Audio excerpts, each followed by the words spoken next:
আসসালামু আলাইকুম। আজকের বন্দি পাঠশালা লেকচার সবাইকে স্বাগতম। আজকে আমাদের ভেক্টর পার্ট 2। গত সপ্তাহে আমরা ভেক্টর পার্ট 1 নিয়ে আলোচনা করেছিলাম। আজকে আমরা আলোচনা করব ভেক্টর পার্ট 2 তে। আজকে মেইনলি আমরা ম্যাথের দিকে ফোকাস করব। গত সপ্তাহে আমরা মেইনলি যে ভেক্টর জিনিসটা, ভেক্টরের বেসিকটা বোঝার চেষ্টা করেছিলাম, যেটা আমাদের অন্যান্য অধ্যায়গুলোর ক্ষেত্রে কাজে লাগবে। কিন্তু এই অধ্যায়ে এখন যে ম্যাথগুলো করব, এগুলো কিন্তু এই অধ্যায়ের মধ্যে সবচেয়ে ইম্পর্টেন্ট ম্যাথ। তো শুরুতেই তোমরা কমেন্ট করে জানিয়ে দাও যে কে কোথা থেকে ক্লাস করতেছো, আর গত ক্লাসটা তোমরা করেছো কিনা।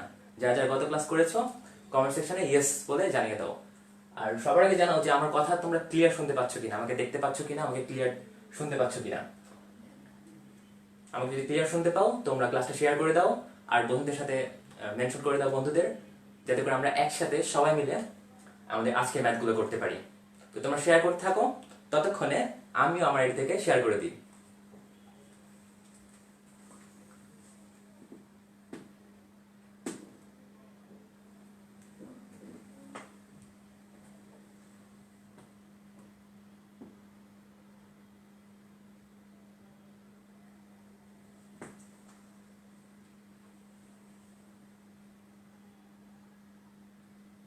আমি আমার আইডি থেকে শেয়ার করতে দিচ্ছি, তোমরা তোমাদের আইডি থেকে ক্লাসটা শেয়ার করে দাও আর বন্ধুদের মেনশন করে দিতে থাকো যে আজকে আমরা ভেক্টরের সবচেয়ে ইম্পর্টেন্ট যে ম্যাথগুলো, সেই ম্যাথগুলো করব। নদী নৌকার অঙ্ক, সাথে থাকছে আমাদের আপেক্ষিকতার অঙ্ক। তোমরা কিন্তু খুব ভালো মতোই জানো যে এই অঙ্কগুলো আমাদের অ্যাডমিশন বলো, এইচএসসি বলো, প্রত্যেকটা ক্ষেত্রে কতটা ইম্পর্টেন্ট। আমরা ক্লিয়ার দেখতে পাচ্ছ কিনা আর সাউন্ড শোনাচ্ছে কিনা একটু আমাকে জানিয়ে দাও। হ্যাঁ, অনেকে কমেন্ট করতেছো। সাফ আলী গাজীপুর থেকে, সাজ্জাদ আলম ধানমন্ডি থেকে,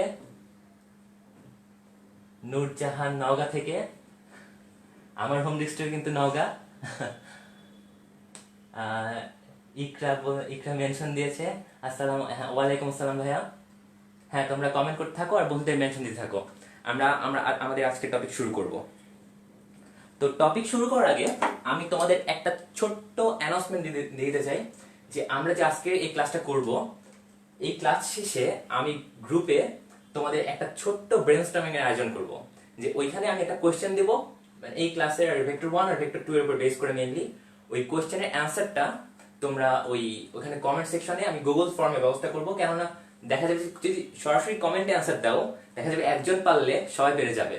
তো আমি কি কাজটা করব যে আমি গুগল ফর্মের ব্যবস্থা করব। তোমরা ওই ফর্মে ঢুকে তোমাদের নাম, ক্লাস সেগুলো মেনশন করে ওখানে একটা সাবমিট অপশন আছে।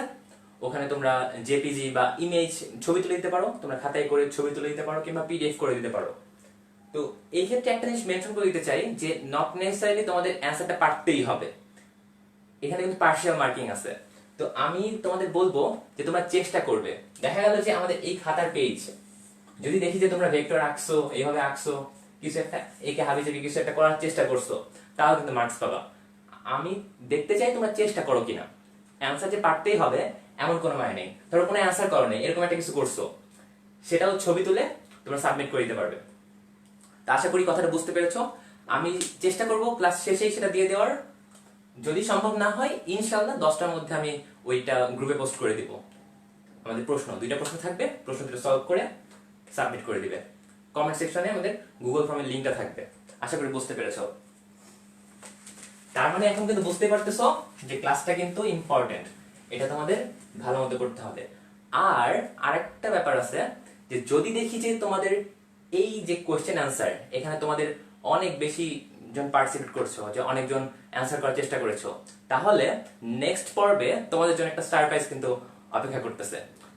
যদি তোমরা সারপ্রাইজ পেতে চাও তাহলে বন্ধুদেরকে জানিয়ে দাও যে আমাদের এরকম একটা ব্রেনস্টর্মিং এর আয়োজন করা হয়েছে, যে আমরাও নিজেরাও পার্টিসিপেট করবে, সাথে সাথে বন্ধুদেরও পার্টিসিপেট করতে উদ্বুদ্ধ করবে। আশা করি তোমরা আমার কথা বুঝতে পেরেছো। তো এখন শুরু করা যাক আমাদের প্রথম টপিক পড়ার আগে আমরা গত সপ্তাহের ক্লাসটা একটু রিক্যাপ করি যে গত সপ্তাহে আমরা কি পড়েছিলাম। গত সপ্তাহে কিন্তু আমরা সামান্তরিক সূত্র পড়েছিলাম। কিরকম ছিল, একটা সামান্তরিকের দুইটা সন্নিহিত বাহু বরাবর দুইটা ভেক্টর যদি কাজ করে, পি ভেক্টর আর কিউ ভেক্টর যদি কাজ করে, তাহলে তাদের লব্ধি হয়, যদি ধরি তাদের মধ্যবর্তী কোণ আলফা, তাহলে তাদের লব্ধি হয় এই সামান্তরিকের কর্ণ বরাবর। কর্ণ বরাবর লব্ধি হয়, লব্ধি সরাসরি লিখে দিলাম, লব্ধি ডাবল চিহ্ন দিলাম, লব্ধি মনে করলাম আর, যেটা পি এর সাথে থিটা কোণ করেছে। যদি এরকম কেস হয় সেক্ষেত্রে আমরা পড়েছিলাম যে আর equal to P square plus Q square plus 2pq cos alpha তার উপর। এটা আমরা লব্ধির সূত্রে পড়েছিলাম। আর লব্ধির দিকের ক্ষেত্রে আমরা পড়েছিলাম tan theta equal two, tan theta বলে কি লিখেছিলাম বলতো, যে যার সাথে কোণ করেছে p এর সাথে এখানে কোণ করেছে p থাকবে একা, আর যে বিপরীত কোণটা আছে সেই কোণটা উপরে নিচে যাবে, যেহেতু tan উপরে যাবে q sin আলফা আর নিচে প্লাস q cos আলফা। এই সূত্রটা কিন্তু পড়েছিলাম।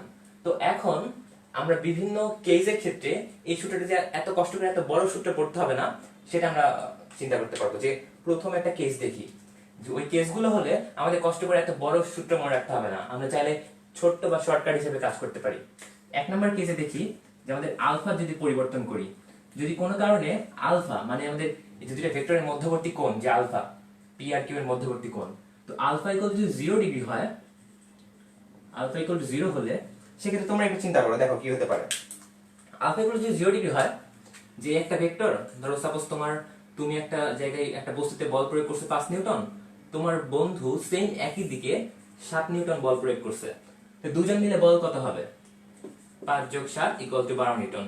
যেহেতু দিক একই ছিল, 0 ডিগ্রি হওয়ার কারণে কিন্তু দিকটা সেম, সেক্ষেত্রে আমরা সরাসরি বীজগাণিতিক যোগ করে ফেলতে পেরেছি। তার মানে এখান থেকে কি বুঝতে পারলাম, যে দুইটা ভেক্টর যোগ করে দিলে এক্ষেত্রে লব্ধি পেয়ে যাব। তার মানে r ইকুয়াল টু এক্ষেত্রে লিখতে পারবো p প্লাস q। আমরা দুই নাম্বার কেসটা দেখি। দুই নাম্বার কেসে আলফা ইকুয়াল টু যদি 180 ডিগ্রি হয়, 180 ডিগ্রি হলে কি হবে?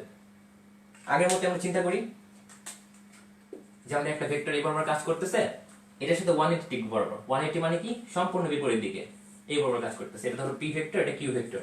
তার মানে এই দুটো যদি লব্ধি বের করি, তাহলে দুইজন বন্ধু দুই দিক থেকে টানাটানি করতেছে, লব্ধি বল কি হবে? আমাদের সবচেয়ে বড় যে মানটা সেখান থেকে ছোট মানটা বিয়োগ দিতে হবে। তার মানে p difference q। Difference q লিখলাম কেন? এখানে p ও বড় হতে পারে, q ও বড় হতে পারে। তার মানে আমরা বলতে পারবো না যে p মাইনাস q হবে, কোনো কারণে কিন্তু q ও বড় হতে পারে, সেক্ষেত্রে q মাইনাস p হবে। এজন্য লিখলাম p ডিফারেন্স q। এখন 3 নাম্বার কেসটা দেখব। 3 নাম্বার কেসে আলফা ইকুয়াল টু 90 ডিগ্রি হলে, তো আলফা ইকুয়াল টু 90 ডিগ্রি হলে কি হবে? এটা কিন্তু আমি গত ক্লাসেও দেখিয়েছি যে এই মধ্যবর্তী কোণটা যদি 90 ডিগ্রি হয়ে যায় সেক্ষেত্রে কিন্তু সামান্তরিকটা একটা আয়তক্ষেত্র হয়ে যায়, একটা আয়ত হয়ে যায়। তো আয়তর একটা বাহু যদি p হয় আর একটা বাহু যদি q হয়, তাহলে কর্ণ কি হবে? √p square plus q square. এটা কিন্তু আমরা ছোটবেলা থেকে জানি। তার মানে r ইকুয়াল টু আমরা লিখতে পারবো এই ক্ষেত্রে √p square plus q square.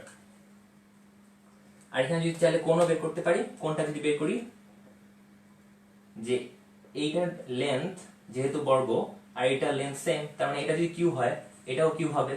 তার মানে কোণটা যদি থিটা হয়, তো এখান এই ত্রিভুজটা, এই ত্রিভুজ থেকে tan থিটা ইকুয়াল টু কি লেখা যাবে? লম্ব বাই ভূমি।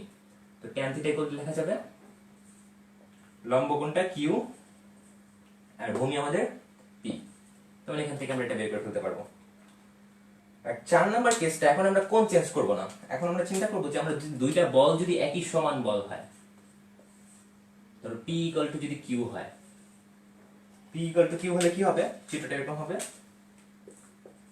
যেটাও p বল এটাও p বল, মধ্যবর্তী কোণ যদি আলফা হয়, সেক্ষেত্রে r ইকুয়াল টু আমরা লিখতে পারি, r ইকুয়াল টু লিখতে পারি 2 into p cos alpha divide by 2। এটা কি হলো? যে আমাদের যে ভেক্টরের মানটা আছে এই মানের দ্বিগুণ কিন্তু কোণের অর্ধেক, তার মানে 2p cos আলফা বাই 2। এটা কোন ক্ষেত্রে? যখন p আর q সমান হয়ে যায়, মানে আমাদের দুইটা ভেক্টর সমান থাকে। তো এই তো ছিল আমাদের প্রথম সূত্র চেঞ্জের ক্ষেত্রে কি কি হয়। এখন আমরা আরেকটা কেস নিয়ে আলোচনা করব, যেই কেসটা আমাদের নদী নৌকার অঙ্কের ক্ষেত্রেও লাগবে। যে আমাদের যে লব্ধিটা পেয়েছি, এই যে লব্ধি যে থিটা কোণ করেছিল, লব্ধি এখানে থিটা কোণ করেছে, আমরা এখানে করব কি, আমাদের লব্ধির দিকটা ফিক্সড করে দেব। এই যে আমাদের লব্ধির দিক, এটাকে আমরা ফিক্সড করে দেব। 90 ডিগ্রি করে দিব, সেক্ষেত্রে কি হয়? চিত্রটা কিরকম হতে পারে নিচে একটু আঁকি। এই যদি হয় আমাদের পি, আমাদের লব্ধির দিকটা ফিক্সড করে দিতে হবে। লব্ধির দিকটা আমরা 90 ডিগ্রি বরাবর করব, মানে এই ক্ষেত্রে থিটা ইকুয়াল টু 90 ডিগ্রি। তার মানে দুইটা ভেক্টরের যদি লব্ধি হয়, লব্ধি কিন্তু মাঝখান দিয়ে যায় দুইটা ভেক্টর, তার মানে আরেকটা ভেক্টর এদিক দিয়ে হবে, এটা কিন্তু আমরা বুঝতে পারতেছি। এটা হচ্ছে আলফা, এটা পি ভেক্টর, এটা কিউ ভেক্টর, এটার মধ্যবর্তী কোণ আলফা, আর লব্ধি যে কোণ তৈরি করছে পি এর সাথে 90 ডিগ্রি। তার মানে থিটা ইকুয়াল টু 90 ডিগ্রি হলে কি লিখতে পারি? এটা আমরা 1 2 3 4 5 নাম্বার কেস চিন্তা করতে পারি। 5 নাম্বার, যেমন থিটা ইকুয়াল টু 90 ডিগ্রি হলে, থিটা ইকুয়াল টু 90 ডিগ্রি হলে আমরা আর ইকুয়াল টু লিখতে পারি, এই যেটা আর লব্ধি, আর ইকুয়াল টু লিখতে পারি রুট ওভার বড় স্কয়ার মাইনাস ছোট স্কয়ার। দুটো ভেক্টরের মধ্যে যেটা বড় হবে সেটা স্কয়ার করব, মাইনাস ছোট স্কয়ার করব। তো এটা তো লব্ধি বের করলাম, আর লব্ধির দিক তো 90 ডিগ্রি, এটা বুঝতেই পারতেছি। এক্ষেত্রে কিন্তু আমাদের কোন ক্ষেত্রে 90 হবে, মানে পি আর কিউ এর মধ্যবর্তী কোণ কত হবে সেটাও কিন্তু বের করতে হয়। তো এক্ষেত্রে আমরা আলফা ইকুয়াল টু লিখতে পারি cos inverse minus u by v. U by v না দিয়ে আমরা বড় ছোট দিয়ে চিন্তা করি, নিচে যাবে বড়, উপরে থাকবে ছোট। তো এই ছিল মোটামুটি আমাদের যে সামান্তরিক সূত্র পড়েছিলাম, সেখানে যদি কোনো স্পেশাল কেস হয় সেক্ষেত্রে কি কি হতে পারে। এক নম্বরে দেখলাম আমরা আলফা ইকুয়াল টু 0 ডিগ্রি হলে আর equal to P plus Q লিখে দিতে পারবো। আলফা ইকুয়াল টু 180 ডিগ্রি হলে আর equal to P difference Q. Alpha equal to 9 degree হলে বর্গ হয়ে যাবে, আয়ত হয়ে যাবে সেক্ষেত্রে সূত্র। আর পি ইকুয়াল টু কিউ হয়ে গেলে আমাদের যে ভেক্টর আছে তার দ্বিগুণ কিন্তু কোণের অর্ধেক। আর আমাদের লব্ধির দিক যদি ফিক্স করে দিই সেক্ষেত্রে আর ইকুয়াল টু বড় স্কয়ার মাইনাস ছোট square, alpha equal to cos inverse minus ছোট বাই বড়। এই কেসগুলো, এই স্পেশাল কেসগুলো তোমরা বুঝতে পেরেছো কিনা একটু কমেন্ট সেকশনে জানিয়ে দাও, আমি কমেন্ট করব। স্পেশাল কেস, এই স্পেশাল কেসগুলো তোমরা বুঝতে পেরেছো কিনা, এগুলো কিন্তু আমাদের অনেক কাজে লাগবে। তো আমি কমেন্ট পড়তে পড়তে তোমরা ক্লাসটা একটু শেয়ার করে দাও, আমি একটু কমেন্ট দেখি তোমরা কি কি কমেন্ট করলে, তোমরা জানিয়ে দাও এগুলো বুঝতে পেরেছো কিনা। একজন বলেছে ভাইয়া সরেন দেখি না, এই তো আমি সরে গেছি, এখন পুরো বোর্ড একা দেখতে পারবে।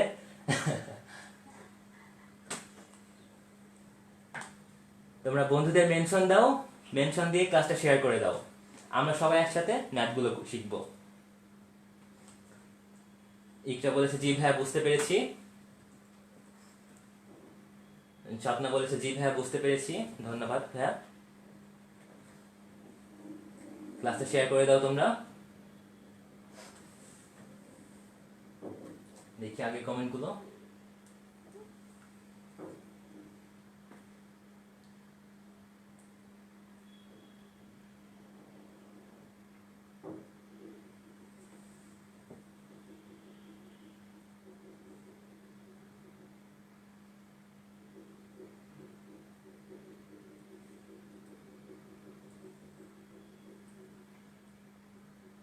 একজন বলেছে ভাই একটু জুম করলে ভালো হয়, তোমার দেখতে সমস্যা হচ্ছে। আচ্ছা ঠিক আছে, জুম করি, আমি দেখি জুম করি একটু। আমার হাতের লেখা একটু ছোট, তো নিচ পর্যন্ত দেখতে পাচ্ছ কিনা, এখন কি দেখা যাচ্ছে কিনা ভালো মতো?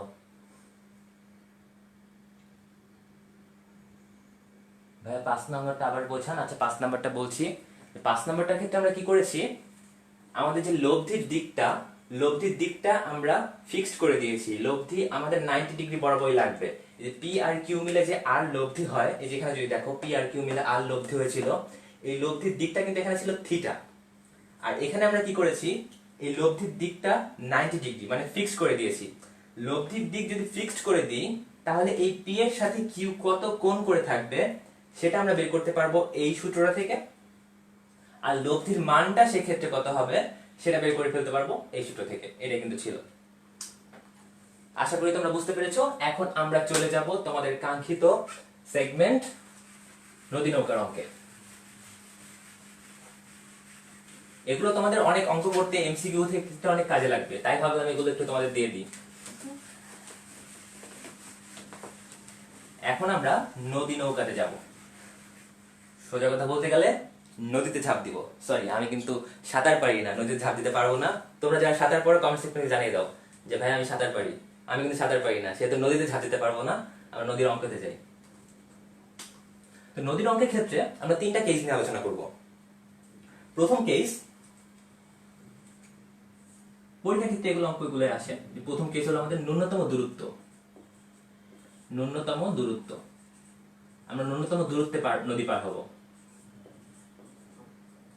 তারপর 2 নম্বর কেস আলোচনা করব আমরা ন্যূনতম সময়ে নদী পার হওয়া। ন্যূনতম সময়ে নদী পার হব। আর 3 নম্বর কেস নিয়ে আলোচনা করব যেখানে আমরা কোনো কন্ডিশন অ্যাপ্লাই করব না, আমরা র্যান্ডমলি যে কোনো দিকে যাত্রা করব। এর নাম দিলাম আমরা র্যান্ডম। তো এই অঙ্কগুলোর ক্ষেত্রে আবার প্রত্যেকটা অঙ্কের জন্য আমরা 3টা জিনিস ডিটারমাইন করব। প্রথমটা, যেমন ন্যূনতম দূরত্বের ক্ষেত্রে আমরা 3টা জিনিস বের করব। আমাদের বের করতে হবে বেগ, আরো বের করব আমরা সময়, সবশেষে আমরা বের করব সরণ। তার মানে এভাবে রিলেট করতে পারো, এই যে ন্যূনতম দূরত্বের ক্ষেত্রে আমরা বেগ বের করব, সময় বের করব, আবার সরণ বের করব। সিমিলারলি ন্যূনতম সময়ের ক্ষেত্রে আমরা বেগ বের করব, সময় বের করব, সরণ বের করব। কিন্তু পরীক্ষার ক্ষেত্রে দেখা যায় যে ন্যূনতম দূরত্বের ক্ষেত্রে মেইনলি বেগ চাওয়া হয়, এজন্য এটা সোজা একটা লিখছি। ন্যূনতম সময়ের ক্ষেত্রে মেইনলি সময় চাওয়া হয়, এজন্য এটা সোজা লিখছি। আর র্যান্ডম ক্ষেত্রে মূলত সরণ চাওয়া হয়। তো এই জন্য আমরা ওইভাবে আগাবো। ন্যূনতম দূরত্বের ক্ষেত্রে আগে বেগ বের করব, তারপরে বাকিগুলো বের করব। ন্যূনতম সময়ের ক্ষেত্রে আগে সময় বের করব, তারপর বাকিগুলো বের করব। আর র্যান্ডমের ক্ষেত্রে আমরা যে কোনো দিক থেকে আগাতে পারি, ওটা সমস্যা নেই। আশা করি বুঝতে পেরেছো আমাদের প্ল্যানটা কি, আমরা কিভাবে আগাবো। যদি এই 9টা টাইপের অঙ্ক করি, দেখা যাবে যে অলমোস্ট সব অঙ্ক আমাদের ক্লিয়ার হয়ে গেছে। আর এটা যদি বেসিক বুঝে করে থাকি, তাহলে কিন্তু যে কোনো টাইপের অঙ্ক নদী নৌকার আসুক আমরা সলভ করে ফেলতে পারবো। এই জিনিসগুলো আমরা লিখে নিই, যাতে করে আমরা জাস্টিফাই করতে পারি যে সবগুলো বের করেছি কিনা। উপরে একটু লিখে দিই। প্রথমে আমরা কি বের করবো? বেগ। 2 নম্বরে বের করবো আমরা সময়। 3 নম্বরে বের করবো আমরা সরণ। এই 3টা জিনিস বের করবো।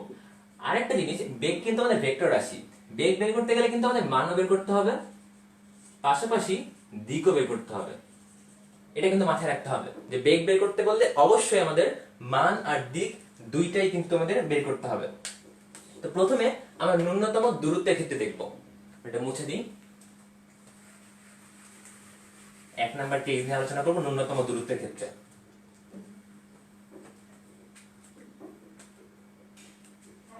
ন্যূনতম দূরত্বের ক্ষেত্রে ন্যূনতম দূরত্ব।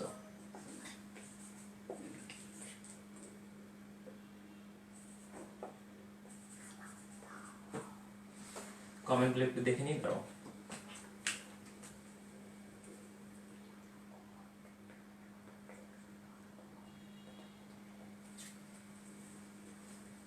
ন্যূনতম দূরত্বের ক্ষেত্রে দেখি।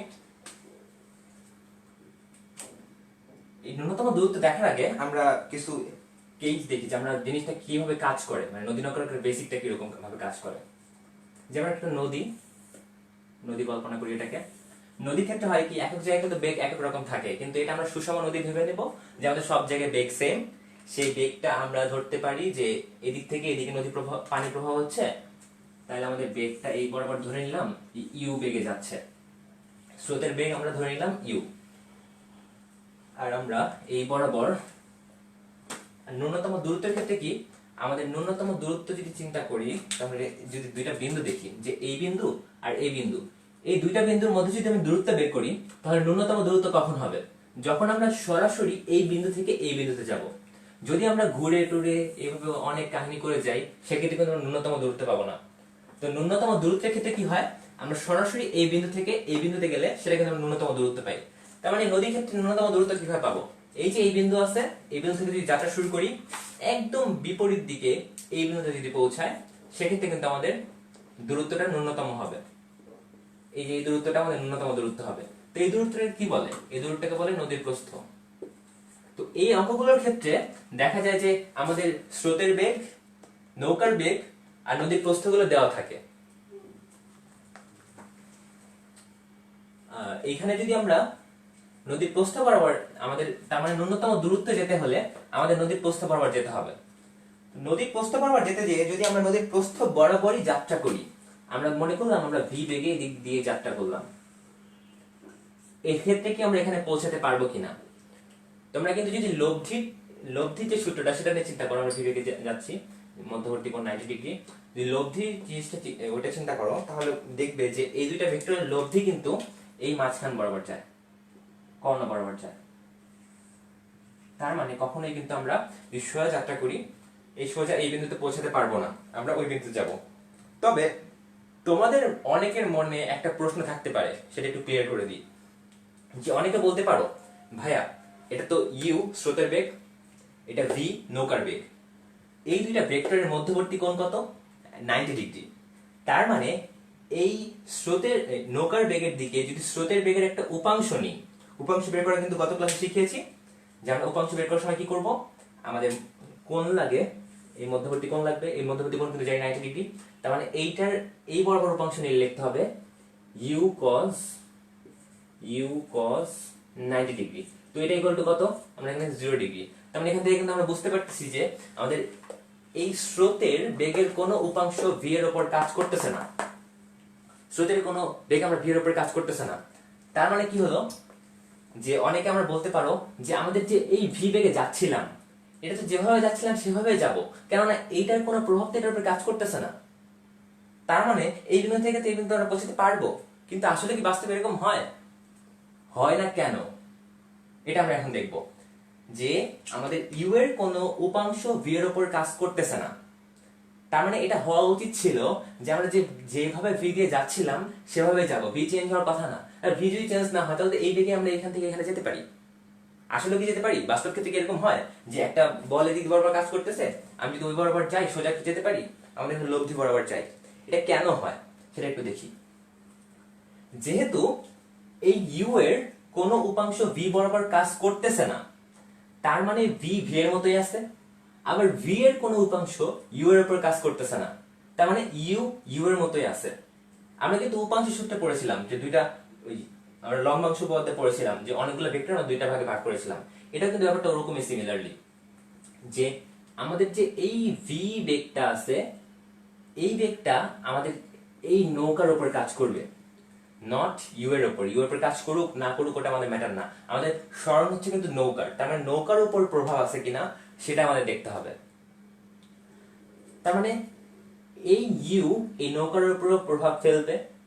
এই ইউ এর জন্য নৌকা, যেহেতু আমাদের এই বেগের দিক উল্লম্ব বরাবর, তার মানে বেগের দিক যদি উল্লম্ব বরাবর হয়, ওই বেগের ফলে যে সরণটা হবে সেই সরণটা উল্লম্ব বরাবর হবে। আবার সিমিলারলি এই যে আমাদের ভেক্টর আছে এটার উপরে কিন্তু কোনো উপাংশ কাজ করতেছে না, তার মানে এটা স্বাধীনভাবে কাজ করবে। তো এইটা যখন এই নৌকার উপরে কাজ করবে, তখন যেহেতু বেগ আমাদের আনুভূমিক বরাবর, তার মানে এই বেগের ফলে যে সরণটা হবে সেই সরণটা হবে আনুভূমিক বরাবর। এটা তো ক্লিয়ার মোটামুটি। তার মানে এখান থেকে ব্যাপারটা এরকম যে এই ইউ এর ফলে নৌকাটা এদিকে গেল, আবার ভি এর ফলে এদিকে গেল, আবার ইউ এর ফলে এদিকে গেল, ভি এর ফলে এদিকে গেল, ইউ এর ফলে এদিকে, ভি এর ফলে এদিকে।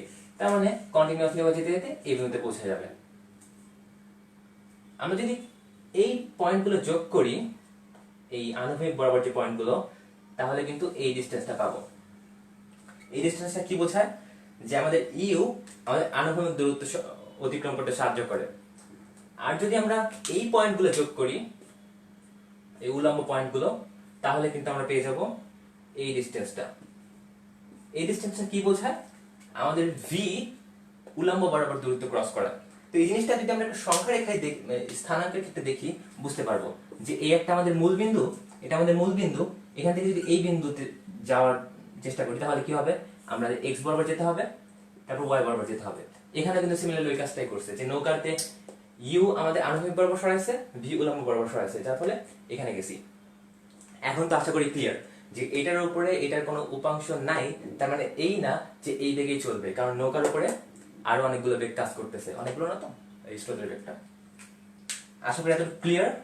তার মানে যদি কোনোভাবে আমরা আমাদের লব্ধিত লম্ব বরাবর লাগবে, তার মানে এটা সরিয়ে সরিয়ে লম্ব বরাবর নিতে পারি। একটু আগে যে চিত্রটা এখানে এঁকেছিলাম 5 নাম্বার কেসের ক্ষেত্রে, যে আমাদের লব্ধি বেগটা হতে হবে 90 ডিগ্রি বরাবর, তো এই ক্ষেত্রে আমাদের ওই চিত্রটা লাগবে। ন্যূনতম দূরত্বে নদী পার হতে। ওই চিত্রটাকে ফেলি, এটা আলাদা আলাদা থাক। ন্যূনতম দূরত্বের ক্ষেত্রে আমরা নদী পার হবো, ওটা আমাদের অনেক ক্ষেত্রে কাজে লাগবে, যার কারণে আগে ওটা বুঝে নিলাম একটু।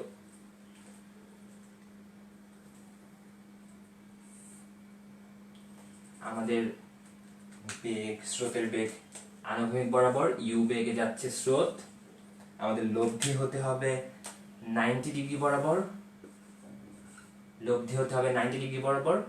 তাহলে আমাদের যে নৌকা নিয়ে আমাদের যাত্রা করতে হবে অবশ্যই এই 90 ডিগ্রির এই পাশ বরাবর, এদিকে কোনো একটা জায়গা দিয়ে আমাদের নৌকা দিয়ে যাত্রা করতে হবে।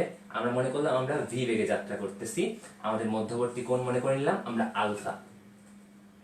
তার মানে এখন চিন্তা করে দেখো, এইখানে যে আমাদের আনুভূমিক সরণটা হয়েছিল, আনুভূমিক সরণটার জন্য দায়ী কে ছিল? আনুভূমিক সরণের জন্য দায়ী ছিল কিন্তু আনুভূমিক বরাবর যে বেগটা ছিল সেটা। তো এইখানে নৌকার উপরে দেখো এই বেগটাও কাজ করতেছে, আবার এই আনুভূমিক বরাবর বেগটাও কাজ করতেছে। তো আনুভূমিক বরাবর যদি কোনো বেগ কাজ করে, সেটার কিন্তু কাজ হবে এটাকে আনুভূমিক ভাবে সরিয়ে ফেলা। কিন্তু আমাদের উদ্দেশ্য কিন্তু এই বিন্দু থেকে এই বিন্দুতে যাওয়া। যদি আবার স্থানাঙ্কের কথা চিন্তা করি, এইখানে যদি স্থানাঙ্কের কথা চিন্তা করি, যে আমাদের কাজ হলো এই মূল বিন্দু থেকে শুধুমাত্র ওয়াই অ্যাক্সিস বরাবর সরণ হওয়া, আমরা এক্স অ্যাক্সিস বরাবর কোনো সরণ চাচ্ছি না। তার মানে এক্স অ্যাক্সিস বরাবর যে বেগটা আছে এই বেগটা থাকা যাবে না। এক্স অ্যাক্সিস বরাবর বেগ থাকলে কিন্তু ওটা এক্স অ্যাক্সিস বরাবর সরিয়ে ফেলবে। আমাদের উদ্দেশ্য জাস্ট ওয়াই অ্যাক্সিস বরাবর সরণ হওয়া। তার মানে কোনোভাবে আমাদের এই ইউ বেগ মানে স্রোতের বেগটাকে ক্যান্সেল আউট করতে হবে। তো একটা বেগকে আমরা কিভাবে ক্যান্সেল আউট করতে পারি? একটা বেগকে ক্যান্সেল আউট করার জন্য তার বিপরীত পাশে যদি আরেকটা এই সমান মানের বেগ থাকে, সেক্ষেত্রে কিন্তু দুইটা মিলে ক্যান্সেল আউট হয়ে যাবে। আমরা 2 নম্বর কেস যেটা দেখেছিলাম যে 180 ডিগ্রি কোণ হলে সেক্ষেত্রে পি মাইনাস কিউ হয়, মানে পি আর কিউ যদি সমান হয় সেক্ষেত্রে কিন্তু 0 হয়ে যাবে। 2 নম্বর কেস, 2 নম্বরে যে আলোচনা করেছিলাম 2 নম্বর কেসটা স্পেশাল কেসের। তার মানে এইটার সমান বিপরীত দিকে আমাদের আরেকটা ভেক্টর নিতে হবে, তাহলে এই ভেক্টরটা ক্যান্সেল আউট হয়ে যাবে। আর একটা ভেক্টর নিতে হবে আমাদের উলম্ব বরাবর, যাতে করে ওই উলম্ব বেগে, এই যেটার মতো এই উলম্ব বেগে যেন আমাদের এই বিন্দু থেকে এই বিন্দুতে চলে যেতে পারে। তো সেই কাজটা আমরা এক ঢিলে দুই পাখি মারতে পারি। কিভাবে? এই যে আমাদের বি ভেক্টরটা আছে, এই বি ভেক্টরকে আমরা কিন্তু দুইটা উপাংশে ভাগ করতে পারি। বি ভেক্টরের এই অ্যাক্সিস বরাবর একটা উপাংশ নিতে পারি, আবার এই অ্যাক্সিস বরাবর একটা উপাংশ নিতে পারি। তো এই ভি এর যদি এক্স অ্যাক্সিস বরাবর উপাংশ নিই, তাহলে সেই উপাংশটা সমান যদি এটা ধরি, সেক্ষেত্রে কিন্তু ওই উপাংশ এটা ক্যান্সেল আউট হয়ে যাবে। আবার এই ভি এর যদি উলম্ব বরাবর উপাংশ নিই, সেই বেগ নিয়ে এটা উলম্ব বরাবর চলে যেতে পারবে। তার মানে এক ঢিলে আমাদের দুই পাখি মারা হয়ে যাচ্ছে যদি আমরা ভি কে দুইটা উপাংশে ভাগ করি, একটা এক্স অ্যাক্সিস বরাবর একটা ওয়াই অ্যাক্সিস বরাবর। তার মানে এটা ভাগ করে ফেলি। ভাগ করতে কি লাগবে? আমাদের এই মধ্যবর্তী কোণটা লাগবে। টোটালটা 180 অ্যাটটুক আলফা, তার মানে এটা হবে 180 মাইনাস আলফা। তার মানে যদি আমরা ধরি যে এক্স অ্যাক্সিসে ভি এর উপাংশ vx equal to v cos 180 minus alpha. এতটুকু ক্লিয়ার কিনা? যে এইটার উপাংশ যদি এক্স অ্যাক্সিস বরাবর একটা উপাংশ নিই, এক্স অ্যাক্সিস বরাবর যদি উপাংশ নিই, সেটার মান হবে v cos 180 মাইনাস আলফা, যেহেতু মধ্যবর্তী কোণ 180 মাইনাস আলফা। তো 180 মাইনাস cos 180 মাইনাস আলফাকে লেখা যায় কি? লেখা যায় মাইনাস cos থিটা, কিন্তু মাইনাস cos আলফা। কেননা 180 যেহেতু সেহেতু cos cosই থাকবে, আর সেকেন্ড কোঅর্ডিনেটে cos হয় মাইনাস, তার মানে হবে মাইনাস v cos আলফা। তো এইটা ইকুয়াল টু কি হতে হবে? এইটা ইকুয়াল টু কিন্তু আমাদের এইটা হতে হবে, তাহলে কিন্তু এই জিনিসটা ক্যান্সেল আউট হবে। তার মানে ওইটা ইকুয়াল এই v cos alpha equal to আমরা u লিখে দিতে পারি। সেখান থেকে আলফা ইকুয়াল টু পাবো cos inverse minus u by v। এখান থেকে কিন্তু আমরা পেয়ে যাচ্ছি। তো এখানে v এর পরিচয় কি? v এর পরিচয় নৌকার বেগ। u এর পরিচয় কি? u এর পরিচয় আমাদের স্রোতের বেগ। তার মানে ওই যে আমরা তখন যে দেখলাম আমাদের 5 নম্বর কেসে এই সূত্রটাই কিন্তু ছিল, যে নিচে আমাদের বড় মান ছিল আর উপরে আমাদের ছোট মান ছিল। নৌকার বেগ যদি আমাদের বড় না হয়, সেক্ষেত্রে কি কখনো আমাদের নদী পার হওয়া সম্ভব? কখনোই কিন্তু সম্ভব না। অবশ্যই স্রোতের বেগের থেকে নৌকার বেগটা বড় হতে হবে, তবেই আমরা কিন্তু নদী পার হতে পারবো। তো এখান থেকে আমরা কিন্তু এই মধ্যবর্তী কোণ বের করে ফেললাম। তো এটা তো এই ভেক্টরটাকে তো দুইটা ভাগে ভাগ করছি, একটা হলো vx এই বরাবর, আর একটা কিন্তু vy এই বরাবর। তো vy ইকুয়াল টু কি লিখতে পারি, এই কজের জায়গায় যে সাইন দিলে কিন্তু আমাদের vy বের হয়ে চলে আসবে। আমাদের v sin 180 মাইনাস আলফা। তো v sin 180 minus alpha equal to কি, v sin আলফা। এটাই কিন্তু আমাদের r এর মান, এটাই কিন্তু আমাদের r এর মান। কারণ দেখো এই ভেক্টরটাকে যখন দুই ভাগে ভাগ করছি তখন কিন্তু এই ভেক্টরটা নাই, কারণ এই ভেক্টরটাকে তো ভাগ করছি। তার মানে এখন তিনটা ভেক্টর আছে, এই বরাবর vy, এই বরাবর vx, এই বরাবর u। তো vx আর u তো কাটাকাটি হয়ে গেল, জাস্ট পড়ে থাকলো vy। তার মানে এটা আমাদের লব্ধি বেগ, এই বেগে চলে যাবে। তার মানে এখান থেকে আমরা মধ্যবর্তী কোণও বের করে ফেললাম, আলফা ইকুয়াল টু এটা মধ্যবর্তী কোণ বের করে ফেললাম, একটু হাইলাইট করে দিই, মধ্যবর্তী কোণটা বের করে ফেললাম। আবার আমাদের লব্ধি বেগ আর ইকুয়াল টু কত সেটাও বের করে ফেললাম।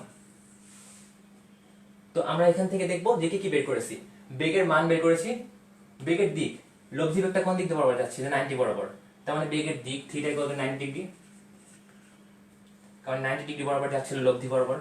তার মানে আমরা এখান থেকে বেগের মান বের করে ফেলেছি, আমাদের সময় আর সরণটা বের করতে হবে। তো এখন আমরা যে সময় সরণটা দেখি, যে সরণটা কিন্তু আমাদের ন্যূনতম সরণ মানে কি, ন্যূনতম সরণ মানে কিন্তু আমাদের এই নদীর প্রস্থ, ন্যূনতম সরণ মানে কিন্তু নদীর প্রস্থ। তার মানে এখান থেকে সরণ আমরা পেয়ে গেছি, সরণ হলো আমাদের d। তো এখন আমরা বেগ জানি, সরণ জানি, সেখান থেকে আমরা t বের করে ফেলতে পারবো। সময় t equal to d divided by r, মানে কত, v sin আলফা। তার মানে দেখো এখানে আমরা যেগুলো যেগুলো জিনিস চেয়েছিলাম, বেগ, বেগের মান আর দিক, বেগের মান আর দিক বের করে ফেলেছি, সরণ বের করে ফেলেছি, পাশাপাশি আমরা সময় বের করে ফেলেছি। তার মানে ন্যূনতম দূরত্বের ক্ষেত্রে আমরা কিন্তু এই তিনটা জিনিস বের করে ফেলেছি। আশা করি তোমরা বুঝতে পেরেছো কনসেপ্টটা। মূল কনসেপ্ট কি ছিল, এই ভি কে দুইটা উপাংশে ভাঙা, একটা হলো এক্স অ্যাক্সিস বরাবর, একটা ওয়াই অ্যাক্সিস বরাবর। এক্স অ্যাক্সিস বরাবর যে উপাংশ সেটা ইউ কে ক্যান্সেল করে দিবে, আর ওয়াই অ্যাক্সিস বরাবর যে উপাংশ সেটা লব্ধি বেগ নিয়ে সোজা অপর বিন্দুতে পৌঁছে যাবে। তো কমেন্ট সেকশনে তোমরা জানিয়ে দাও বুঝতে পেরেছো কিনা এই ব্যাপারটা। আমি একটু কমেন্ট সেকশন থেকে ঘুরে আসি, তোমরা তখন এটা তুলে নাও।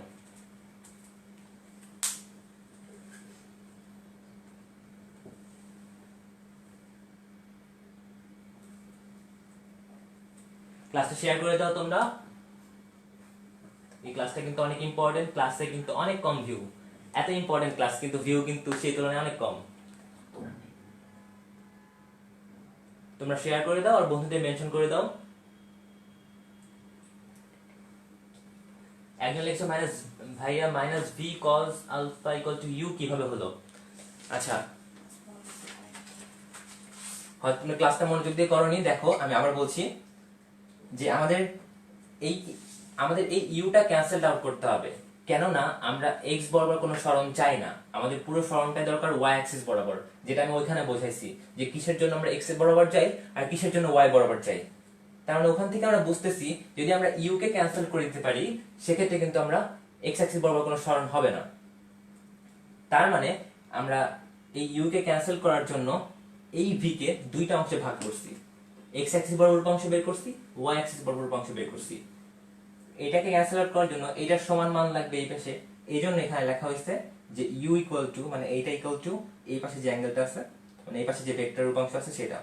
তো দুটো সমান হওয়ার কারণে দুটো ক্যান্সেল আউট হয়ে গেল, যার কারণে এক্স বরাবর কোনো সমান হবে না, পুরো সমানটাই হবে আমাদের ওয়াই অ্যাক্সিস বরাবর। আশা করি বুঝতে পেরেছো। তো এখন আমরা যাই আমাদের পরের 2 নম্বর টেস্টটা, যেটা ছিল ন্যূনতম সময়ের ক্ষেত্রে।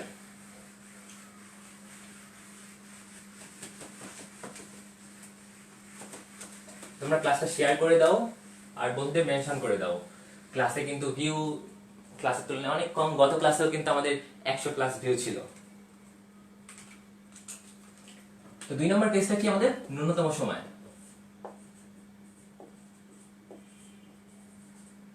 ন্যূনতম সময়। তো আমরা কিন্তু বেগের সূত্র থেকে জানি, s = vt সূত্র থেকে জানি যে t = কি হবে, t = হবে s / v। তার মানে টি যদি মিনিমাম করতে চাই তাহলে একটা ভগ্নাংশের মান মিনিমাম করতে হচ্ছে। এক্ষেত্রে ভগ্নাংশের লব হতে হবে মিনিমাম, আর আমাদের ভগ্নাংশের হর হতে হবে ম্যাক্সিমাম। সেক্ষেত্রে কিন্তু আমাদের এই টি মানে ভগ্নাংশের মানটা মিনিমাম হবে। ভগ্নাংশের মানটা মিনিমাম হবে কিভাবে?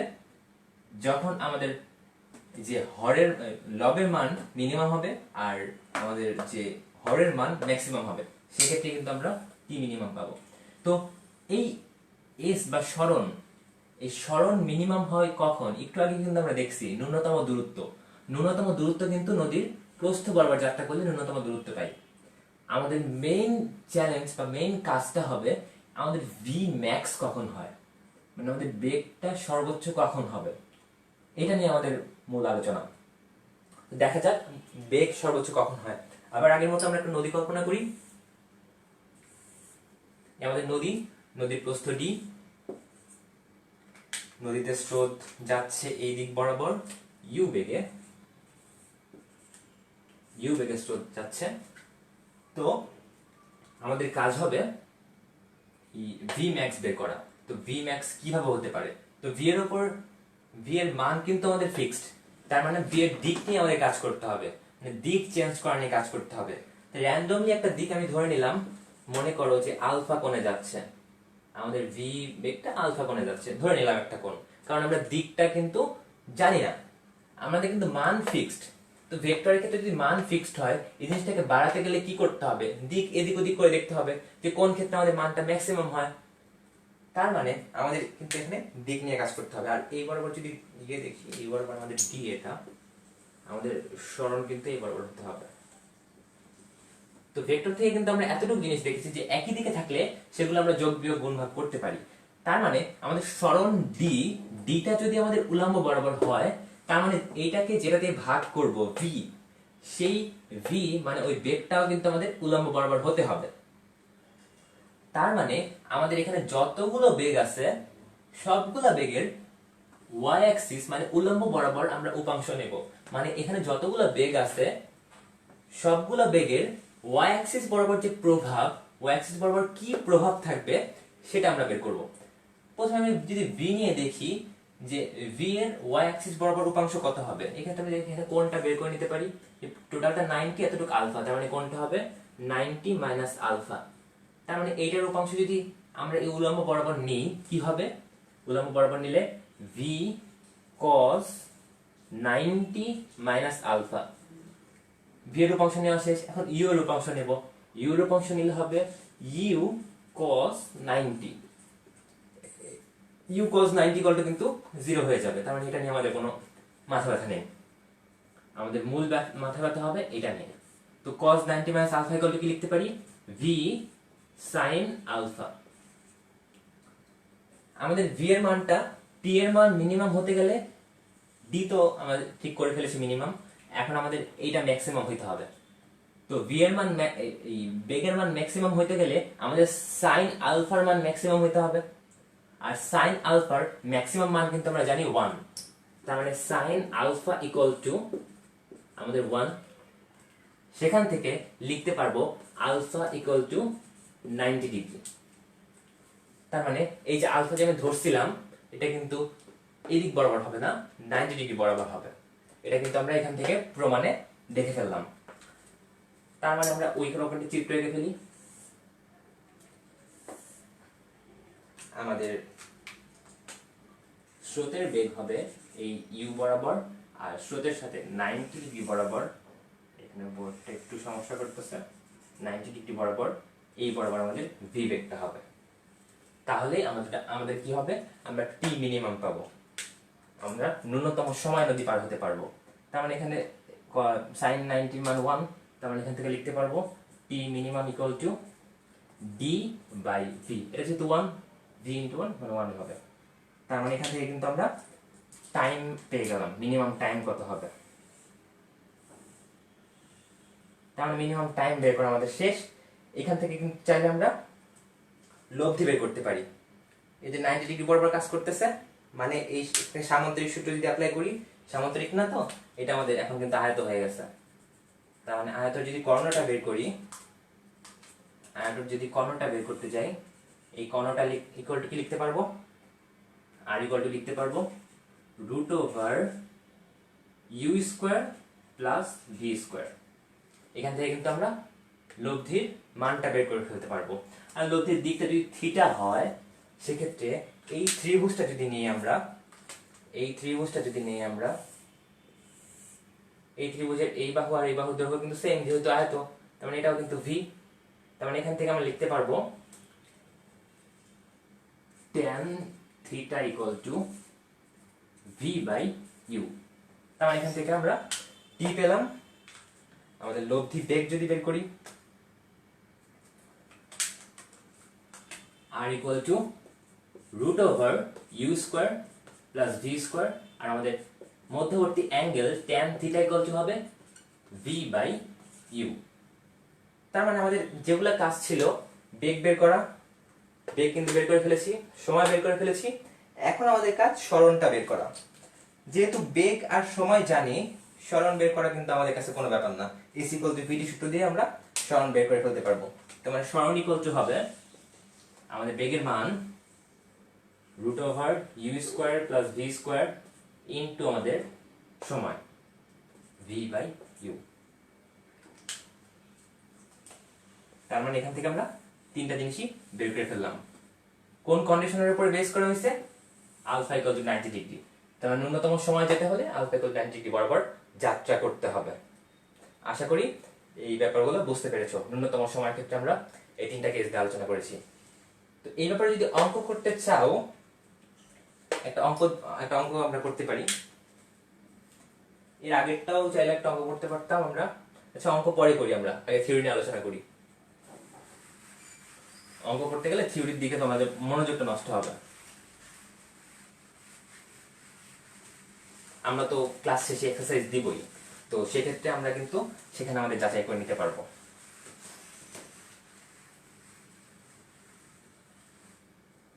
তো কমেন্ট সেকশনটা একটু দেখে আসি তোমাদের কি অবস্থা।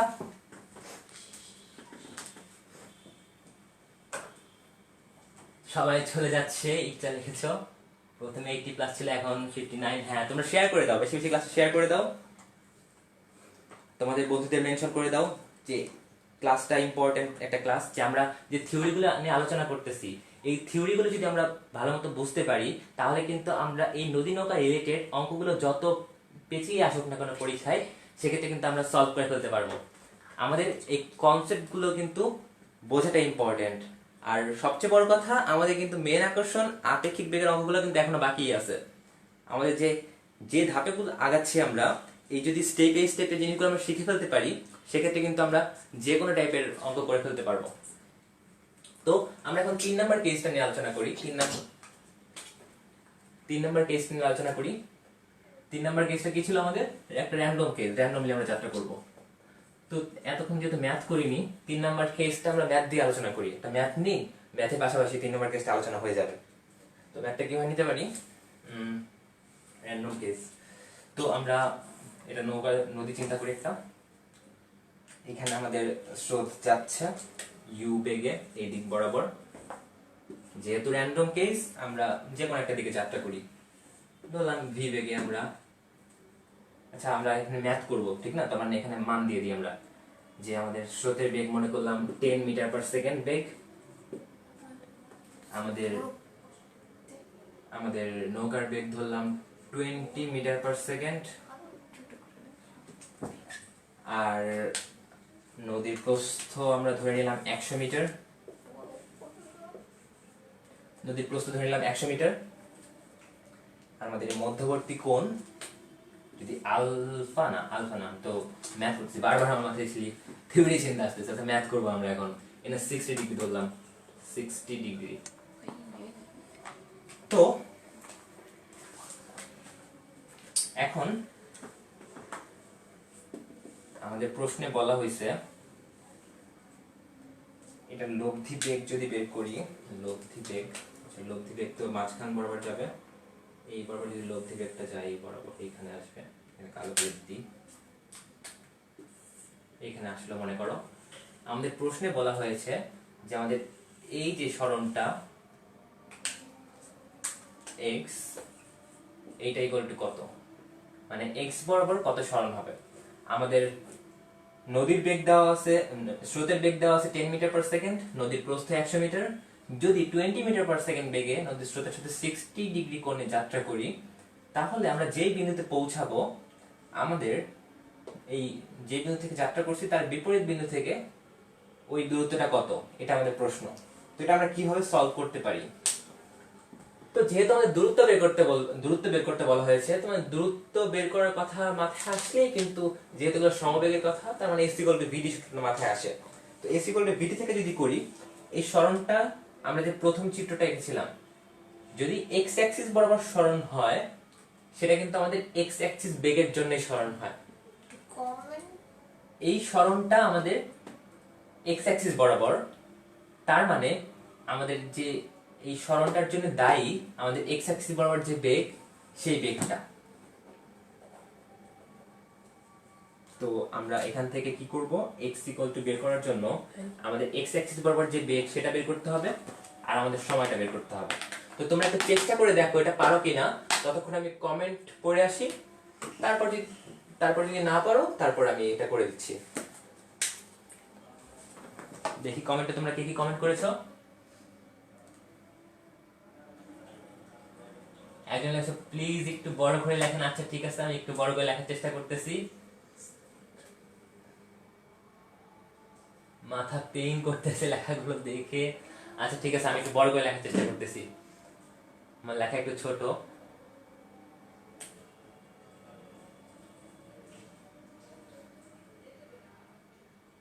আচ্ছা সবাই রিকোয়েস্ট করতেছি একটু বড় করে লেখা। আচ্ছা ঠিক আছে, আমি একটু বড় করে লেখার চেষ্টা করতেছি।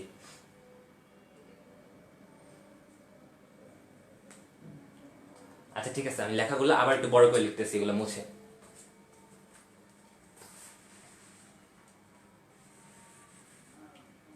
চিত্রটা তো বোঝা যাচ্ছে, চিত্রটা আর মুছলাম না।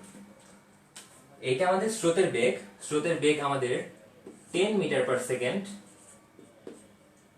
আমাদের যে নৌকার বেগ 20 মিটার পার সেকেন্ড। আমাদের মধ্যবর্তী কোণ 60 ডিগ্রি। আমাদের প্রশ্ন করা হয়েছে যে যদি নদীর প্রস্থটা 100 মিটার হয়, নদীর প্রস্থটা যদি 100 মিটার হয়, সেক্ষেত্রে আমাদের এক্স অ্যাক্সিস বরাবর সরণটা কত হয়েছে। যেমন একটা বেগে গেলাম, আমরা কিন্তু একটা এই বিন্দুতে পৌঁছাবো। তো এই বিন্দুতে পৌঁছানোর ফলে আমি যে বিন্দু থেকে যাত্রা করেছিলাম তার বিপরীত বিন্দু থেকে ওই বিন্দুর দূরত্বটা কত, এটা আমাদের প্রশ্নে চাওয়া হয়েছে। তো এই দূরত্বটা কিন্তু শুধুমাত্র এক্স অ্যাক্সিস বরাবর দূরত্ব, তার মানে আমাদের বেগটা নিতে হবে শুধুমাত্র এক্স অ্যাক্সিস বরাবর। যার কারণে এখানে আরেকটু বড় করে লিখি, আমাদের x equal to vx t। যেহেতু দূরত্বটা x অ্যাক্সিস বরাবর, তার মানে বেগটা আমাদের x অ্যাক্সিস বরাবর নিতে হবে। আর সময় কিন্তু ভেক্টর রাশি না, ওটা সব ক্ষেত্রে সেম হবে। মানে যতক্ষণে আমরা এই বিন্দু থেকে এইখানে যদি এই বিন্দু চিন্তা করি, যতক্ষণে আমরা এই বিন্দু থেকে এই বিন্দুতে যাব, ততক্ষণে কিন্তু এই বিন্দু থেকে এই বিন্দুতে যাব। তার মানে x আর y মিলে কিন্তু এখানে যাব। প্রথমে কিন্তু ওই জিনিসটা নিয়ে আমরা কথা বলেছি যে যতক্ষণে আমরা এইখান থেকে এখানে পৌঁছাবো, ততক্ষণেই কিন্তু আমরা এখান থেকে এখানে পৌঁছাবো। এই যে xy করতে করতে আমরা ওই বিন্দুতে পৌঁছে যাব। তার মানে আমরা যদি কোনোভাবে সময়টা বের করার জন্য আমরা কি ট্রিক অবলম্বন করতে পারি। আমি যদি ওই উলম্ব বরাবর দূরত্ব নিয়ে চিন্তা করি, উলম্ব বরাবর দূরত্বটা দেওয়া আছে, আর উলম্ব বরাবর যদি বেগের উপাংশগুলো নিই, সেখান থেকে আমরা দূরত্বও জানি, বেগও জানি। তার মানে উলম্ব বরাবর থেকে আমরা সময়টা বের করে নিতে পারবো। সেই সময়টা কিন্তু এখানে বসিয়ে দিতে পারবো। আর এই ভিটা কিভাবে বের করব, যেহেতু vx মানে x অ্যাক্সিস বরাবর যেগুলা বেগ কাজ করবে সেগুলো এখানে লিখতে হবে। তো এখানে বেগ কয়টা আছে, এখানে কিন্তু দুইটা বেগ আছে। একটা হলো আমাদের এই বেগটা, আমাদের যে নদীর বেগ, আর হলো স্রোতের বেগ। তার মানে আমরা এখানে লিখতে পারি, যদি এইটার উপাংশ এই বরাবরই বের করি, উপাংশ কি হবে, v cos 0 ডিগ্রি। তাহলে v cos 0 ডিগ্রি মানে কি, যা আছে তাই v হবে। তার মানে এটা আলাদা করে লিখলাম না।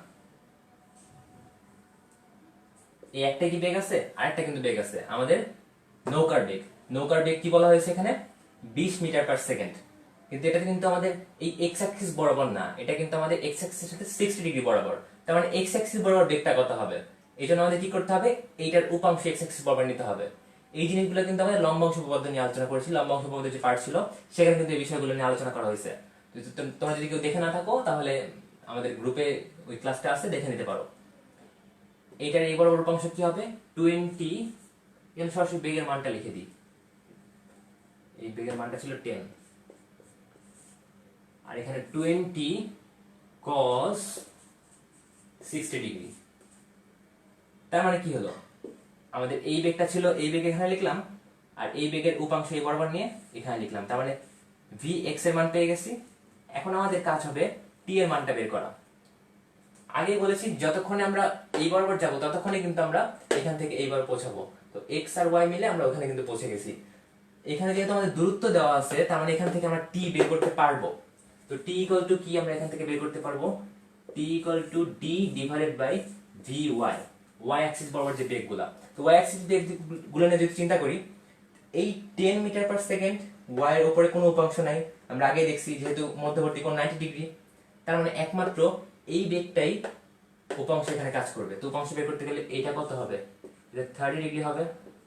তার মানে এইটার উপাংশ এই বরাবর যদি করি তাহলে কি হবে? এটার মান হলো 20, মধ্যবর্তী কোণ হলো 30।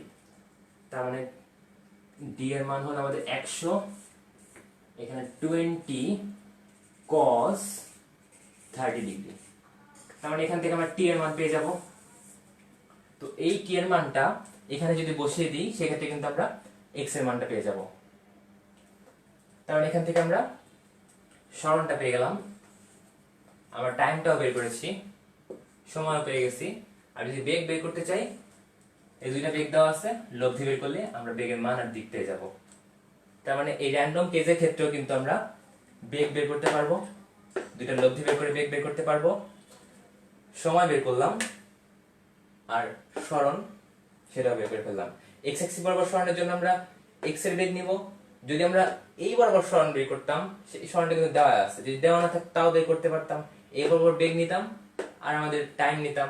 যদি বলতো এই সরণটা কত, তাহলে আমাদের এখানে যে লব্ধি বেগ আর এর সাথে টি গুণ করতাম, তাহলে এই বরাবর যে সরণটা সেটা পেতাম। তবে যেখান থেকে আমাদের যাই চাক আমরা কিন্তু সবগুলো করতে পারবো যদি আমরা বেসিক কথাটা বুঝতে পারি।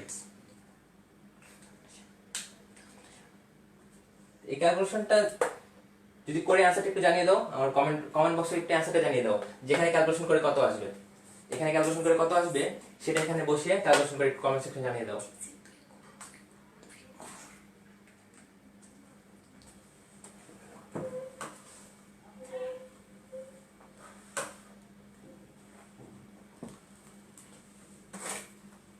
আমি ক্যালকুলেশন করে দেখি কত আসে। T equal to 100 divided by 20 cos 30। তার মানে এখান থেকে আসবে আমাদের, মার্কারটা কোথায়, এখানে আমাদের আসবে টাইম 5.77। তো এই টাইমটা এখানে বসাবো 5.77, এটা যদি এখানে বসাই ইনটু 10 প্লাস 20 cos 60, এখান থেকে চলে আসতেছে আমাদের 115.47। 20 plus 20 cos 60 into 5.77। আশা করি বুঝতে পেরেছ। 47 অ্যান্সারটা মিলিয়ে নাও, এটা একক হবে মিটার আর এটা একক হবে সেকেন্ড। দেখি কে কে সঠিক অ্যান্সার দিয়েছো। t equal to 5.77, হ্যাঁ ঠিক আছে। x equal to 1, হ্যাঁ তোমাদের অ্যান্সার ঠিক আছে। স্বপ্না জানিস x equal to এত, হ্যাঁ। ডাবলেট লিখেছো t equal to 5.77, হ্যাঁ ঠিক আছে তোমাদের অ্যান্সার। হ্যাঁ সবাই দেখি পারতেছো, ধন্যবাদ সবাইকে অ্যান্সারটা বের করার জন্য। এখন আমরা চলে যাব আমাদের আপেক্ষিক বেগ পার্টে।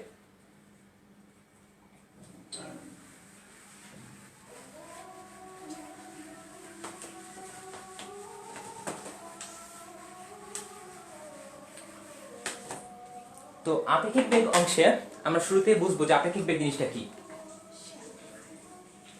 তো আপেক্ষিক বেগ পারে যাওয়ার আগে তোমরা আবার ক্লাসে শেয়ার দিয়ে দাও, আমাদের ভিউ কিন্তু অনেক কমে গেছে।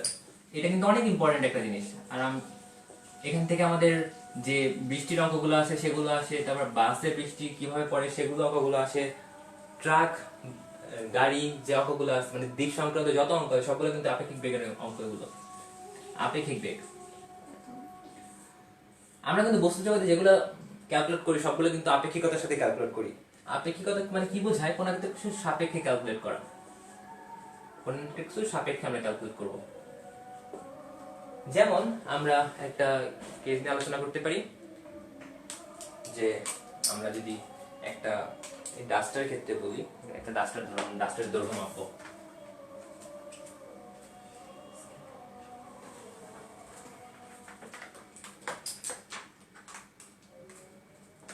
ডাস্টারের দৈর্ঘ্যটা মাপবো। আচ্ছা, এই ডাস্টারের দৈর্ঘ্য মাপার জন্য ডাস্টারের মনে করো দাগ দিলাম, এটা ডাস্টারের মনে করো দৈর্ঘ্য। তো ডাস্টারের দৈর্ঘ্যটা এটা হবে না।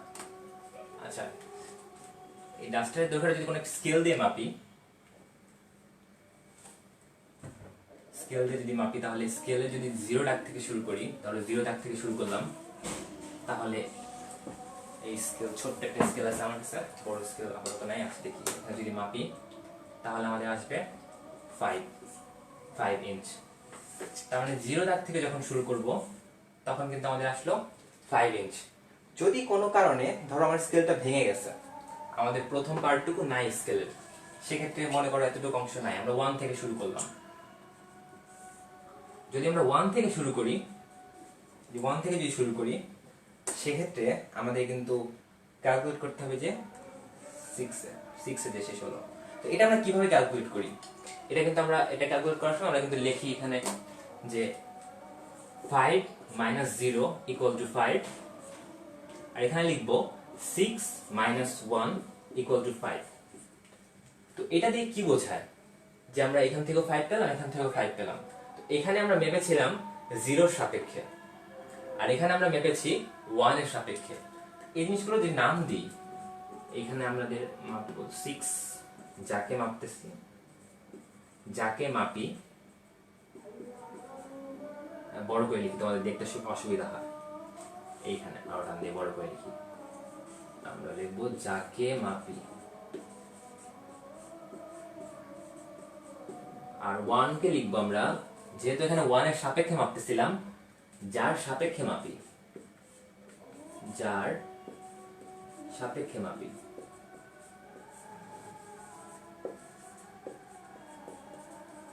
আর এই 5টা হলো আমাদের আপেক্ষিক মান। আশা করি ব্যাপারটা বুঝতে পেরেছো। যেখানে আমরা কি করতেছিলাম, আমরা মাপতেছিলাম 6 কে, কারণ আমাদের শেষ মানটা কিন্তু 6 পাইছি, তো আমরা 6 কে মাপতেছি। 6 কে মাপতেছিলাম কার সাপেক্ষে? 1 এর সাপেক্ষে। সেক্ষেত্রে আমাদের মানটা যেটা পাইছি সেটা হলো আমাদের 5। সেটা কিন্তু আমাদের আপেক্ষিক মান। আমরা কিন্তু আগেই বলেছি যে আমরা বস্তুর মধ্যে যত কিছু মাপি সবগুলো কিন্তু কোনো একটা কিছু সাপেক্ষে মাপি। যেমন প্রথম ক্ষেত্রে আমরা যদি সবসময় মাপি 0 থেকে, সেক্ষেত্রে কিন্তু আমরা 0 সাপেক্ষে মাপতেছিলাম। সেহেতু যখন 5 0 সাপেক্ষে মাপতেছিলাম, তখন 5 থেকে 0 বিয়োগ করে দিচ্ছিলাম। তো এখান থেকে একটা সামারি লাইন দিতে পারি এরকম, এই কোনায় সামারি লাইনটা লিখে রাখি।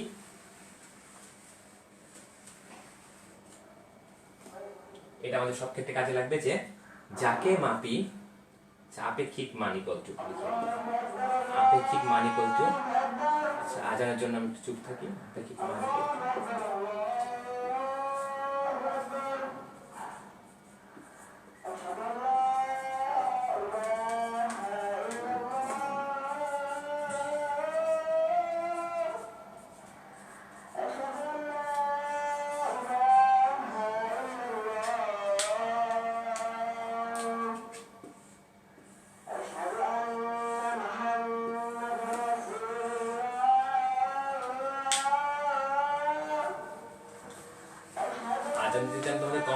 দেখে আসি এই জিনিসটা তোমরা বুঝতে পেরেছো কিনা একটু জানিয়ে দাও, যেমন আপেক্ষিকতা জিনিসটা কি।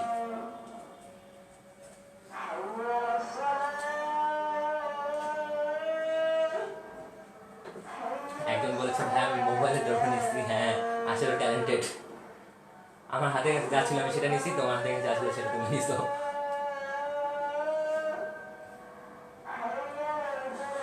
রাস্তা শেয়ার করে দাও।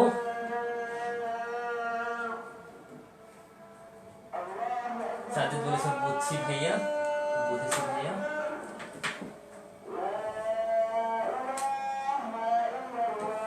তো এত বড় কথা যারা মনে রাখতে চাও না তাদের জন্য একটা ছোট্ট কথা লিখে দিই। কি কথা? যার সাপেক্ষে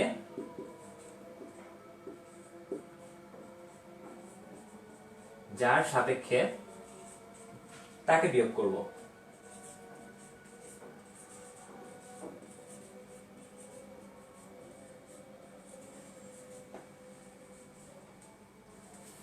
এত বড় কথা যে মনে রাখতে পারবে না, সে একটা কথা মনে রাখবে যে যার সাপেক্ষে তাকে বিয়োগ করে দেব। যেখানে যার সাপেক্ষে মাপতেছিলাম তাকে বিয়োগ করবো, তাহলে যে মানটা থাকবে তো আমি বুঝতে পারবো, ওই মান নিয়ে ক্যালকুলেশন করতে হবে, আর যার সাপেক্ষে মাপবো তাকে বিয়োগ করে দেব। তো এতটুকু কথা মনে রাখলে আমরা আপেক্ষিকতার যত অঙ্ক আছে সব অঙ্ক সলভ করে ফেলতে পারবো।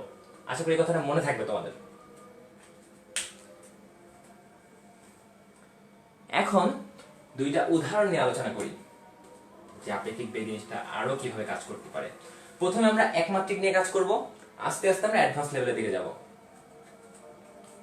প্রথমে যদি একমাত্রিক জিনিস নিয়ে কাজ করি, ধরো আমরা যে আগের বার উদাহরণ দিয়েছিলাম গত পর্বে আক্কাস আর সাক্কাস, তো সেখান থেকে আমরা বলতে পারি যে আমাদের আক্কাস মনে করো এ দিয়ে ডিনোট করলাম, সে যাচ্ছে 20 মিটার পার সেকেন্ড বেগে। আছে বড় করে লিখি, তোমাদের লেখা দেখতেছো, আমার লেখা আসলে অনেক ছোট, দুঃখিত আমি এর জন্য, খাতায় অত বড় করে লিখতে পারি না আমি।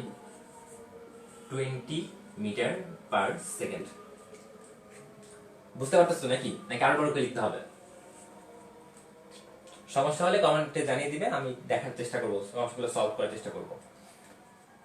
লাইভ ক্লাস তো একটু অক্লিয়ার হয়ে যায়, যার কারণে লেখা বুঝতে একটু সমস্যা হয়, যার কারণে আমরা চেষ্টা করবো যাতে করে লেখাগুলো একটু বড় করে লেখা যায়। কিন্তু অভ্যাস তো বোঝে, তো অভ্যাস হুট করে চেঞ্জ করা যায় না, তবে আমি চেষ্টা করবো বড় করে লেখার।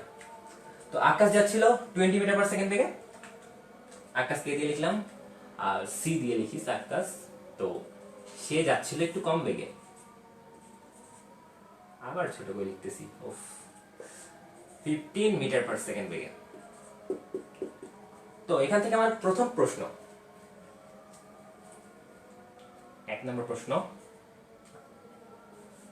প্রশ্ন, সাক্কাসের সাপেক্ষে মানে সি এর সাপেক্ষে এ এর বেগ কত? সি এর সাপেক্ষে এ এর বেগ কত?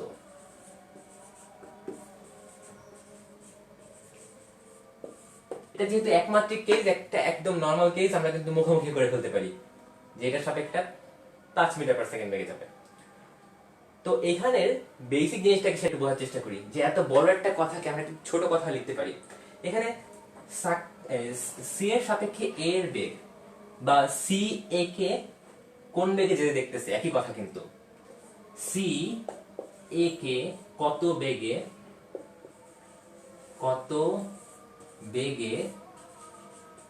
যেতে দেখবে, এই দুটা কিন্তু একই কথা। তো এত বড় বড় কথার থেকে আমরা এটাকে কিন্তু ম্যাথমেটিক্যাল টার্ম দিয়ে ছোট্ট করে লিখতে পারি। কিরকম? আমরা লিখব যেহেতু বেগ ভি, কার বেগ, এখানে কার বেগ বের করতে হবে, এর বেগ বের করতে হবে। যেহেতু এর বেগ, তার মানে এটা আগে লিখব, কার সাপেক্ষে? সি এর সাপেক্ষে, এই জন্য সি লিখব। তো এটা দিয়ে কি বোঝায়? আমরা ভি এসি লিখলাম, এসি ভোল্টেজ দেব না কেউ আবার। এখানে প্রথম যে সংখ্যাটা থাকবে এটা দিয়ে বোঝাবে যার বেগ। আচ্ছা, এটা ছোট হয়ে যাচ্ছে, আমরা ওই পাশে লিখি, এখানে নিচে দেখতে অসুবিধা হচ্ছে তোমাদের হয়তো, এই পাশে লিখি। যে আমাদের এক নাম্বার কেসটাকে, এটাকে আমরা লিখতে পারবো এরকম ভাবে, ভি এ সি। এখানে এ মানে কি? এখানে এ মানে হলো যাকে মাপবো, বা যার বেগ, যার বেগ লিখি, এখানে বেগ নিয়ে কথা বলছি যেহেতু, যার বেগ। আর এই সিটা যার সাপেক্ষে।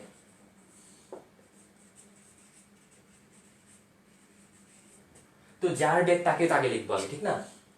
আর যেহেতু ওর সাপেক্ষে, তার মানে ওকে পরে দিব। তো এইটাই কত কি লেখা যায়, সরাসরি আমরা ওখান থেকে গেছি, এখান থেকে কিন্তু লিখতে পারি যাপেক্ষিক মানে কত, যাকে মাপি মাইনাস যার সাপেক্ষে। তার মানে এখানে কি হবে, যাকে মাপি মানে যার বেগ, এখানে কার বেগ, এ বেগ, তার মানে এখানে লিখতে পারবো ভি এ মাইনাস যার সাপেক্ষে। ওইভাবে কিন্তু চিন্তা করতে পারি, যার সাপেক্ষে তাকে বিয়োগ করে দিব, কার সাপেক্ষে, সি এর সাপেক্ষে, কিন্তু সি বিয়োগ করে দিব। তো এত বড় কথা লেখার থেকে এই একটা ম্যাথ টার্ম দিয়ে প্রকাশ করা অনেক সহজ না? যে কোনো জায়গায় আমরা এভাবে প্রকাশ করতে পারবো, যে চিত্রে কোনো একটা কিছু ডিনোট করতে বললে আমরা সেভাবে প্রকাশ করতে পারবো, যে প্রথমটা যেটা লিখবো যার বেগ সেটাকে প্রথমে লিখবো, যার সাপেক্ষে সেটাকে পরে লিখবো। এটা আশা করি বুঝতে পেরেছো। এটা যেহেতু একমাত্রিক কেস, সেক্ষেত্রে কিন্তু আমরা উপরে কোনো ভেক্টর যোগ করিনি, আমরা নর্মাল যোগ করেছি। যেখানে আমাদের এ এর বেগ কত ছিল 20 মাইনাস সি এর বেগ ছিল 15, তার মানে এখান থেকে আমরা পেয়ে যাব 5 মিটার পার সেকেন্ড। এটাই কিন্তু আমাদের অ্যান্সার, যে সি এর সাপেক্ষে এর বেগ কত। এটা কিন্তু আমরা এক কথায় বলে দিতে পারতাম, কিন্তু এগুলো বলার কারণ কি, এই জিনিসগুলো যখন আমরা কঠিন কঠিন ম্যাথে অ্যাপ্লাই করব তখন কিন্তু ওই ম্যাথগুলো সহজ হয়ে যাবে। আশা করি ব্যাপারটা বুঝতে পেরেছো। যদি বুঝে থাকো তো আমি এখানে একটু চেঞ্জ করে দিব, এটা 2 নাম্বার দিলাম মনে করো, এখানে আমি এ সাপেক্ষে সি এর বেগ বের করতে বলবো। এখানে এ, এখানে সি। এটা একটু কমেন্ট সেকশনে জানিয়ে দাও আমরা কি লিখব। এই টার্মটা লিখবা তোমরা, এই টার্মটা বোঝা ইম্পর্টেন্ট অ্যান্সার বের করা থেকেও। এটা আশা করি তোমরা বুঝতে পেরেছো, যে সহজ একটা উদাহরণ দিয়ে টার্ম বোঝালাম যাতে করে এটা নিয়ে একটু ক্লিয়ার হয় আর কি।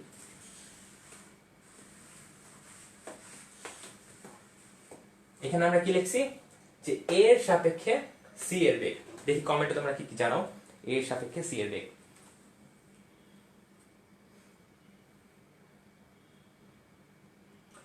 আজকে যেহেতু নেক্সট ক্লাস নেই, সেহেতু একটু লং টাইম ক্লাস করি, ব্যাপারগুলো কিন্তু ইম্পর্টেন্ট। এখন গত ক্লাসে যেরকম আমি একটা টপিক পড়াতে যে অর্ধেক পড়াতে যে কিন্তু সমস্যা হয়ে গেছিল, নেক্সট একটা ক্লাস ছিল, আজকে কিন্তু সেই তাড়াটা নেই, আমরা ঠান্ডা মাথায় সবগুলো দিয়ে আস্তে আস্তে করে ফেলবো। হ্যাঁ, অনেকে অ্যান্সার দিয়ে দিয়েছো -5। হ্যাঁ ভাইয়া, তোমাদের অ্যান্সার ঠিক আছে।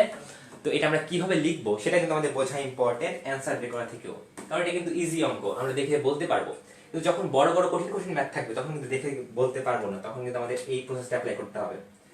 তো এখানে কি বলেছে, এ এর সাপেক্ষে সি এর বেগ, তার মানে বেগ, কার বেগ, সি এর বেগ। সি কার সাপেক্ষে, এ এর সাপেক্ষে। সি আগে ভিসি মাইনাস ভিএ, তার মানে ভিসি কত 15 equal to -5 metre per second.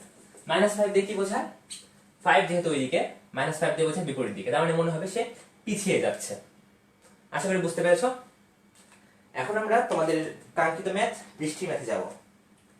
আমরা একমাত্রিক কেস নিয়ে চিন্তা করলাম। একমাত্রিক কেসের ক্ষেত্রে কিন্তু আমরা এখানে কোনো ভেক্টর চিহ্ন দেওয়া লাগেনি, কিন্তু যখন আমরা দ্বিমাত্রিক কেস নিয়ে আলোচনা করব, মানে ভেক্টরের মধ্যে ঢুকে যাব, তখন কিন্তু এগুলোর উপরে আমাদের ভেক্টর চিহ্ন দিতে হবে। একমাত্রিকের ক্ষেত্রে আমরা বীজগাণিতিক হিসেবে করতে পেরেছি, কিন্তু যখন আমি প্রথম ক্লাসে বলেছি আমাদের ভেক্টরের মূল কাজ কিন্তু দ্বিমাত্রিক ক্ষেত্রে। এটা যদি একমাত্রিক ছিল, একদিকেই ছিল, দিকের কোনো চেঞ্জ হয়নি, সেক্ষেত্রে কিন্তু আমরা ভেক্টর ছাড়াই কাজ করে ফেলতে পেরেছি। কিন্তু যখন দিকের চেঞ্জ হবে, ধরো বৃষ্টি উপর থেকে পড়তেছে, আমি দিকে যাচ্ছি, তার মানে দিকটা দুটো কিন্তু ভিন্ন, তো সেক্ষেত্রে কিন্তু আমাদের ভেক্টর দিয়ে কাজ করতে হবে। তার মানে এগুলোর উপরে কিন্তু আমাদের ভেক্টর চিহ্ন দিয়ে দিতে হবে। আশা করি বুঝতে পেরেছো।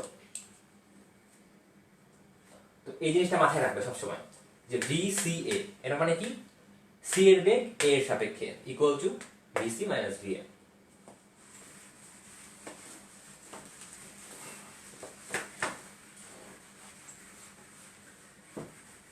এখন আমরা ম্যাথ করব, বৃষ্টি ম্যাথ।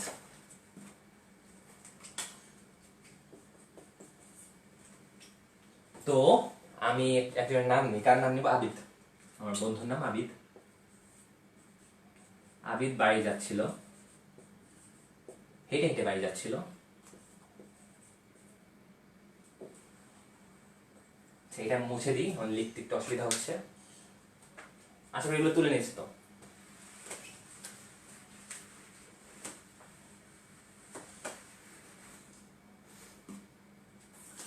আবিদ হেঁটে হেঁটে বাড়ি যাচ্ছিল।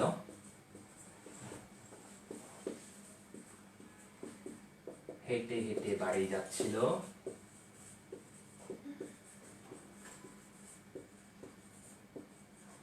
হঠাৎ বৃষ্টি আসলো। বৃষ্টি কিন্তু কোনো মেয়ের নাম না, তার বান্ধবীও না। বৃষ্টি কিন্তু বুঝতে পারতেছো, হ্যাঁ, এই বৃষ্টি কিন্তু আবিদের বান্ধবীও না বা অন্য কেউ না, এটা কিন্তু প্রকৃতির বৃষ্টি। আবিদ হেঁটে হেঁটে বাড়ি যাচ্ছিল, হঠাৎ বৃষ্টি আসলো। বৃষ্টি ধরো হঠাৎ বৃষ্টি একটা বেগ দিয়ে দিই, 10 মিটার পার সেকেন্ড বেগে বৃষ্টি আসলো মনে করো। 10 মিটার পার সেকেন্ড বেগে বৃষ্টি আসলো। বৃষ্টিটা উলম্ব বরাবর পড়তেছে বাই ডিফল্ট। বৃষ্টি হঠাৎ বৃষ্টি আসলো। তো বৃষ্টি যেহেতু এসেছে, সে কি করবে? দৌড় দিবে এখন। তাই সে কি করলো? 20 মিটার পার সেকেন্ড বেগে 20 মিটার পার সেকেন্ড বেগে বাড়ির দিকে দৌড় দিল। তার বাড়ি কোন দিকে ছিল? ধরলাম তার বাড়ি পূর্ব দিকে ছিল, তার মানে পূর্ব দিকে ধরে নিলাম, তাই ধরে নিলাম। 20 মিটার পার সেকেন্ড বেগে পূর্ব দিকে দৌড় দিল। তোমরা বুঝতে পারতেছো প্রশ্ন কি থাকবে? প্রশ্নটা হবে আবিদের সাপেক্ষে বৃষ্টির বেগ। তোমরা যারা এই ম্যাথটা আগে থেকেই পারো তারা করে ফেলে কমেন্ট সেকশনে অ্যান্সার জানিয়ে দাও, আমরা করতে থাকি। আবিদের সাপেক্ষে বৃষ্টির বেগ, বৃষ্টির বেগ কত? তো এইখানে ওই সূত্রটা বোঝার সাথে সাথে আমাদের বুঝতে হবে যে সূত্রের মধ্যে যে জিনিসগুলো ছিল, সাপেক্ষ, তারপর যার মান। তো এখানে বুঝতে হবে যে কার সাপেক্ষে কি হচ্ছে। যেমন তোমরা ওই আপেক্ষিকতা অধ্যায়ে সেকেন্ড পেপারে ওখানে কিন্তু সাপেক্ষ বুঝতে একটু সমস্যা হয়। সাপেক্ষ বোঝাটা কিন্তু সবচেয়ে ইম্পর্টেন্ট, যে কার সাপেক্ষে কি মাপতেছি, কার সাপেক্ষে কি যাচ্ছে। ওই সাপেক্ষ ব্যাপারটা বুঝলে আর ওই যে সূত্র লিখছিলাম ওটা যদি মাথায় থাকে, তাহলে এই আপেক্ষিক বেগের যে কোনো টাইপের অঙ্ক আমরা সলভ করে ফেলতে পারবো। তো এটা কি বলছে? যে আবিদের সাপেক্ষে বৃষ্টির বেগ। তার মানে আমরা চিন্তা করি কি হতে পারে। চিত্র দেখি। আচ্ছা, চিত্র আগে আঁকি, তাহলে আমাদের ভিজুয়ালাইজ করতে সুবিধা হবে। তো বৃষ্টি পড়তেছিল, বৃষ্টি তো সোজা খাড়া দিকে পড়বে, খাড়া নিচের দিকে পড়বে। এই খাড়া নিচের দিকে বৃষ্টি পড়তেছে। আবিদ কি করলো? আমরা কিন্তু দিক দেওয়ার সিস্টেম আগে দেখাইছিলাম, যে প্লাস মাইনাস মানে নর্থ সাউথ, আবার প্লাস মাইনাস ইস্ট ওয়েস্ট। আশা করি বুঝতে পেরেছো দিক দেওয়ার সিস্টেমটা। তার মানে পূর্ব দিকে যেহেতু যাচ্ছিল, তার মানে এদিকে আবিদের বেগটা। আবিদ দৌড় দিল এই দিক বরাবর, দিকটা দেওয়া কিন্তু ইম্পর্টেন্ট। তার মানে এইটা কার বেগ? এইটা আবিদের বেগ। ধরে নিলাম ভি এ আবিদের বেগ। আর এটা কার বেগ? বৃষ্টির বেগ, মানে ভি আর ধরে নি, ভি আর। তার মানে বৃষ্টির বেগ ধরলাম ভি আর, আবিদের বেগ ধরলাম ভি এ। তো আমাদের কাজটা কি ছিল? আমাদের কাজ হলো বেগ বের করা। কার বেগ বের করব? বৃষ্টির বেগ বের করব। তার মানে আর আগে লিখতে হবে কার সাপেক্ষে? আবিদের সাপেক্ষে। আশা করি বুঝতে পেরেছ যে বেগ বের করবো কার? বৃষ্টি বেগ বের করবো কার সাপেক্ষে? আবিদের সাপেক্ষে। তার মানে আর যেহেতু আগে আছে, ভি আর আগে দিব, মাইনাস ভি এ। অবশ্যই আমাদের ভেক্টর চিহ্ন দিতে হবে। তার মানে এটাকে আমরা কিভাবে লিখতে পারি? এটাকে লিখতে পারি, আমরা কিন্তু বিয়োগ করা শিখিনি, আমরা কিন্তু যোগ করা শিখেছি। তো এটাকে বিয়োগ করবো কিভাবে? এটা ভি আর লিখতে পারি, প্লাস দিতে পারি, মাইনাস ভি এ দিতে পারি। তো এখান থেকে আমরা ভি আর কিন্তু জানি, কিন্তু মাইনাস ভি এ কিন্তু জানি না। আমরা জানি ভি এ। তো আমাদের কাজ হবে এই V A K minus V A বানানো। তো কিভাবে বানাতে পারি আমরা? আমরা জানি একটা ভেক্টরকে যদি মাইনাস করতে চাই, সেক্ষেত্রে তারকে যদি 180 ডিগ্রি ঘুরিয়ে দিই, সেক্ষেত্রে কিন্তু সেটা মাইনাস হয়ে যায়। তার মানে এই বেগটাকে আমরা ভেক্টর শিফটিং পদ্ধতিতে এই পাশে ঘুরিয়ে ফেলবো। তার মানে এটাকে মুছে ওই পাশে এঁকে ফেলবো বিপরীত করে। এরকম ভাবে এঁকে ফেলবো। এই পাশে আর নাই সেটা, এখন এই পাশে চলে আসছে। তো এই পাশে চলে আসার ফলে এটা কি হয়ে গেছে, মাইনাস VA, বড় করে লিখি মাইনাস VA। তো এখন আমাদের কাজ হবে যোগ করা। আমরা VR পেয়েছি, এই যে VR, আমরা পেয়েছি VA না, তো আমাদের মাইনাস VA দরকার ছিল, এই মাইনাস VA পেয়ে গেছি। তার মানে মাইনাস VA আর VR এই দুটোকে কি করতে হবে, যোগ করতে হবে। তো ভেক্টর যোগ তো আমরা পারি সামান্তরিক সূত্র দিয়ে। সামান্তরিক সূত্রের ক্ষেত্রে কি করতে হয়, আমাদের পায়ে পা মিলতে হয়, কিন্তু প্রথম ক্লাসে বলেছি।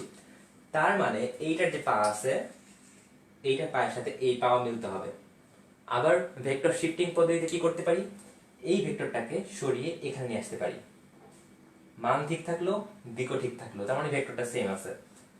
তার মানে এই ভেক্টরটাকে আমরা ট্রান্সফার করে নিচে নিয়ে চলে আসবো, এখানে আর থাকবে না। ভেক্টরটা আমাদের এইখানে চলে আসলো। কেন নিয়ে আসলাম, আমাদের পায়ে পা মেলানোর জন্য।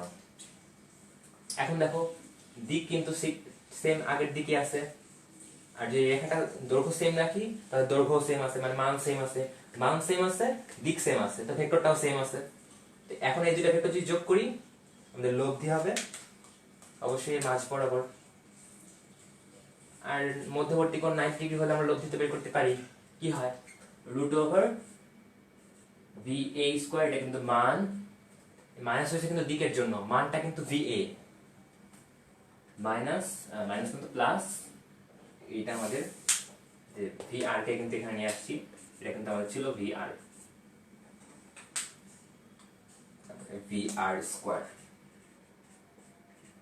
মান পেয়ে গেছি, এখন দিক বের করতে হবে। যে আবিদের সাপেক্ষে বৃষ্টির বেগ, তো যদি বলি আবিদের সাপেক্ষে বৃষ্টির বেগ বের করলো, ঠিক আছে, তো আবিদ ছাতা ধরবে কোন দিকে, এরকম একটা প্রশ্ন থাকতে পারতো। দেখেন ধরো প্রশ্ন আসছে আবিদ কোন দিকে ছাতা ধরবে, তো ছাতা ধরবে কোন দিকে, আবিদের সাপেক্ষে বৃষ্টির বেগটা যেদিক থেকে আসবে সেদিকে তো ছাতা ধরবে, সেক্ষেত্রে এখানে দিকটা আমাদের লাগবে। দিকটা যদি বের করি, এক্ষেত্রে যদি আলফা কোণ ধরি, এটার মান কত, VA, তার মানে এটার মানও কি হবে, কারণ যায় তো সেম একই জিনিস কিন্তু বারবার আসতেছে, আশা করি বুঝতে পারছো এগুলা। এটা কিন্তু আমাদের VA, এখানে লিখে দিয়ে মানটা, মান হবে আমাদের √VR square plus VA square. Plus কেন হলো, এই মাইনাসটা কিন্তু আমাদের দিকের জন্য আসছে, নট মানের জন্য। আর এখান থেকে আমরা লিখতে পারবো tan এর মান, tan থিটা ইকুয়াল টু, আচ্ছা একটু মুছে দিই,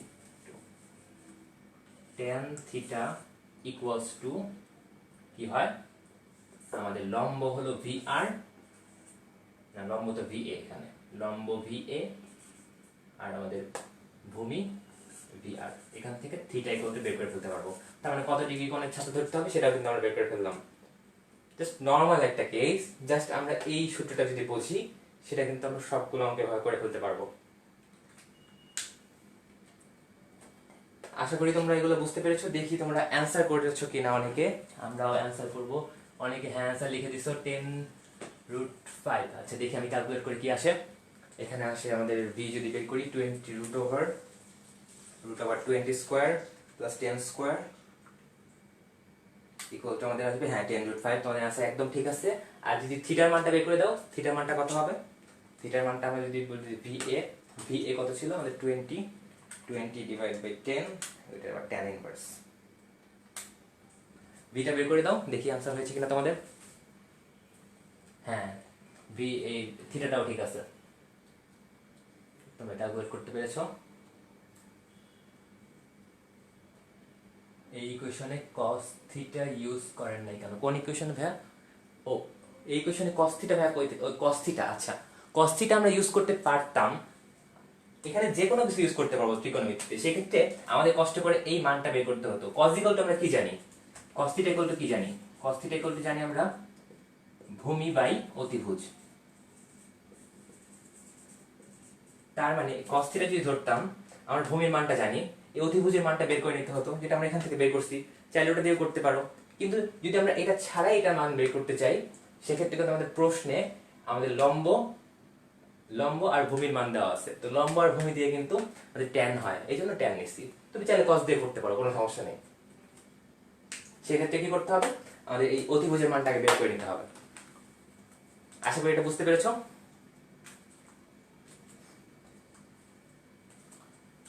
এটা আসবে 63 পয়েন্ট সামথিং মনে হয়, আর এটা তো 10√3।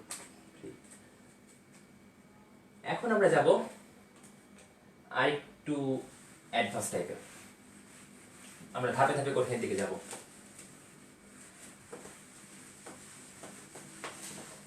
আর এই কঠিনটা দিয়েই আমরা ম্যাথ ক্লাস আপাতত শেষ করব।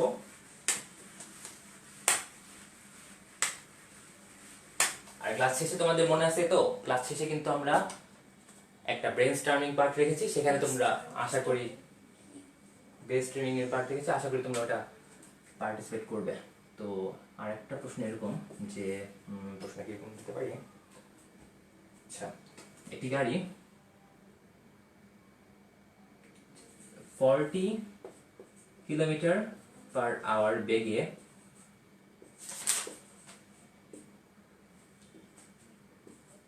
পূর্ব দিকে, আবার সেম জিনিস দিলাম, গতিশীল একটি গাড়ি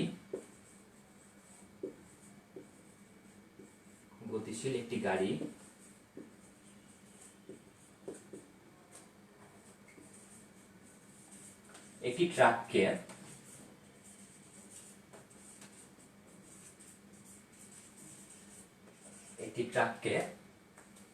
40√3 কিলোমিটার/আওয়ার বেগে উত্তর দিকে চলতে দেখলো। উত্তর দিকে চলতে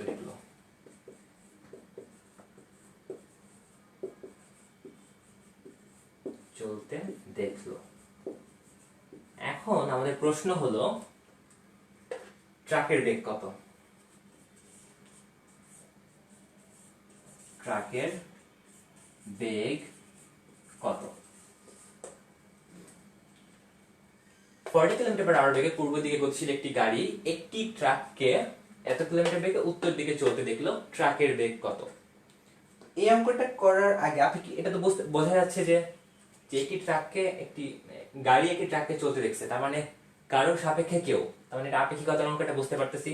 তো আপেক্ষিকতার অঙ্কে আমরা কি দেখছিলাম, VAB যদি ধরি একটা র্যান্ডম কেস, তো VA মাইনাস VB, তো এখানে কি ছিল, VA ছিল আমাদের আপেক্ষিক বেগের মান, VA ছিল যাকে মাপতেছিলাম, আর VB ছিল যার সাপেক্ষে মাপতেছিলাম। দেখা যাচ্ছে কিনা, VAB হলো আমাদের আপেক্ষিক বেগের মান ছিল, VA ছিল যাকে মাপতেছিলাম, আর VB ছিল যার সাপেক্ষে মাপতেছিলাম। তো এই প্রশ্নটার ক্ষেত্রে কোনটা কি এটা একটু আমরা বুঝি। আমরা যদি দেখি এই যে আমাদের 40 কিলোমিটার/আওয়ার বেগ পূর্ব দিকে, একসাথে নেই, পূর্ব দিকে 40 কিলোমিটার/আওয়ার বেগ, এটা কার বেগ? এটা গাড়ির বেগ, সরাসরি বুঝতে পারতেছি। তার মানে এখানে আমরা গাড়ির বেগ নিলাম VC। আর একটি ট্রাককে এত কিলোমিটার বেগে যেতে দেখলো, কে দেখছে? গাড়ি দেখছে। তার মানে এই যে বেগটা আছে, এই বেগটা ট্রাকের বেগ গাড়ির সাপেক্ষে। তার মানে এই বেগকে আমরা লিখতে পারবো কার বেগ? ট্রাকের বেগ। কার সাপেক্ষে? গাড়ির সাপেক্ষে। আশা করি বুঝতে পেরেছো যে এটাকে আমরা কি লিখতে পারবো, বেগ, কার বেগ? ট্রাকের বেগ। কার সাপেক্ষে? গাড়ির সাপেক্ষে। এটা প্রশ্ন পড়ে হয়তো বুঝতে পেরেছো। আর আমাদের প্রশ্নে চাওয়া হয়েছে ট্রাকের বেগ কত, VT। তার মানে দেখো ঘুরে ফিরে কিন্তু ওই তিনটা জিনিসই, VTC, VC আর VT। তো এখান থেকে কি লিখতে পারবো, আমরা কিন্তু এই VTC কত এটা জানি, এটা উপরে সাইডে লিখে দিই, জায়গা নেই, VTC এটার মতো। আচ্ছা, এখান থেকে আমরা লিখতে পারবো VTC equal to VT minus VC। এটা কিন্তু আমরা আগে দেখছি। দেখো একটা জিনিস আমরা একদম একটা সরল কেসে দেখছিলাম, এখন একটা জটিল সমস্যার ক্ষেত্রে এই জিনিসটা নিয়ে আসতে পেরেছি। তো এটাই কিন্তু আমাদের মূল কাজ। যে জিনিসটা আমরা শিখলাম ওখানে কিসের জন্য, ওটা নর্মালি বের করতে পারতাম। তো ওই নর্মাল জিনিস থেকে যখন কিছু একটা নিয়ে আসবো, সেটা কিন্তু আমরা বড় একটা ক্ষেত্রে ইউজ করতে পারবো। নর্মাল জিনিসের ক্ষেত্রে জিনিসটা বোঝা সহজ, এখানে অ্যাপ্লাই করা সহজ। আশা করি এটা বুঝতে পেরেছো। তার মানে আমাদের দেখো এটার মান দেওয়া আছে, এটার মান দেওয়া আছে, এটার মান লাগবে। তো এখান থেকে আমরা লিখতে পারবো কি, VT equals to VTC, vector চিহ্ন অবশ্যই দিতে হবে এগুলোর ক্ষেত্রে, প্লাস ভিসি। একদম ইজি, দুটো ভেক্টর দেওয়া আছে, জাস্ট যোগ করব, তাহলে আমরা পেয়ে যাব ট্র্যাকের বেগ কত। তার মানে আমরা চিত্রটা এঁকে নিই, আমাদের সুবিধা হবে। এগুলো একটু মুছে দিই।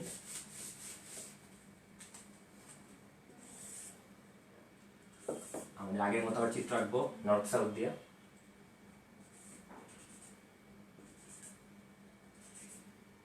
কি হবে? প্লাসের দিকে নর্থ, মাইনাসের দিকে সাউথ, প্লাসের দিকে ইস্ট, মাইনাসের দিকে ওয়েস্ট। তো এখানে কি ভিসি কে যদি আমরা এখানে রিপ্রেজেন্ট করি তাহলে কিভাবে লিখবো? আমাদের এই বরাবর যাচ্ছিল ভিসি,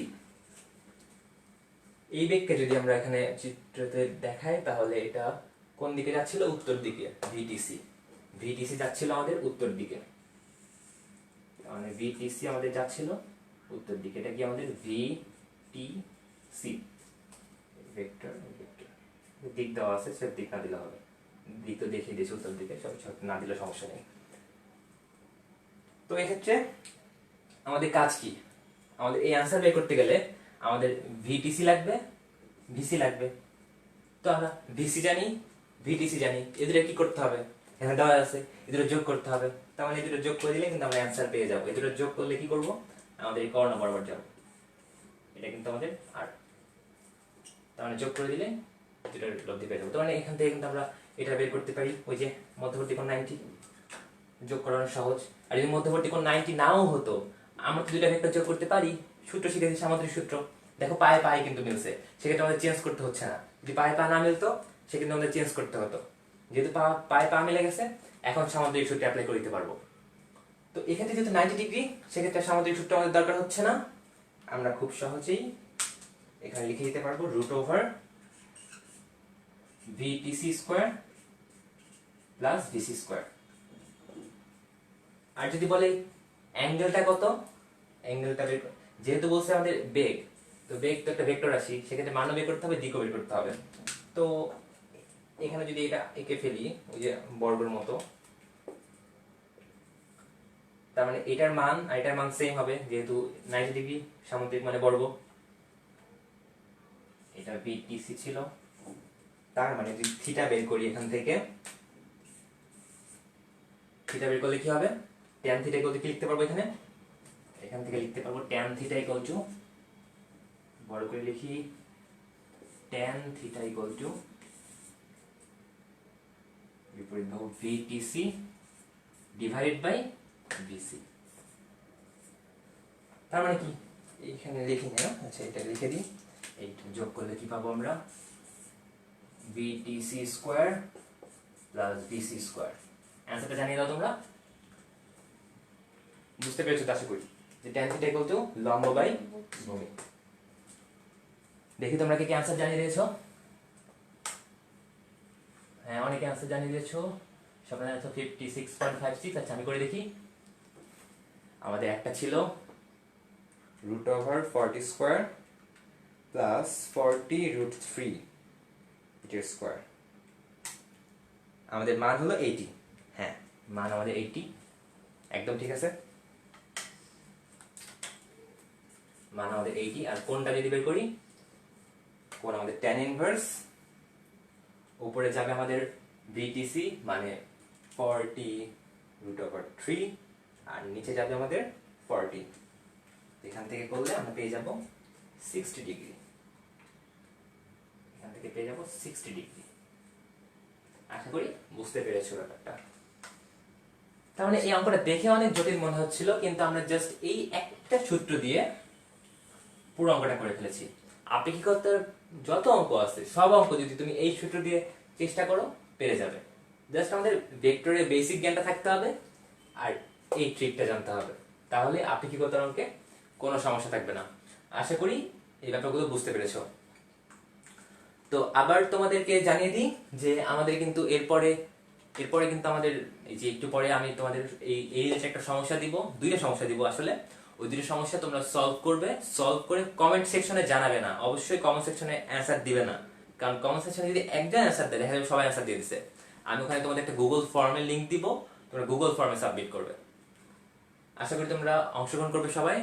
যদি তোমাদের অংশগ্রহণে আমি সন্তুষ্ট হই, তাহলে নেক্সট পর্বে তোমাদের জন্য একটা সারপ্রাইজ অপেক্ষা করতেছে। তো যদি তোমরা সারপ্রাইজ পেতে চাও, নিজের অংশগ্রহণ করো, সাথে সাথে বন্ধুদেরকেও জানিয়ে দাও এই ব্যাপারে। এই ম্যাথটা আশা করি বুঝতে পেরেছো, সবাই বুঝতে পেরেছো নাকি একটু জানিয়ে দাও।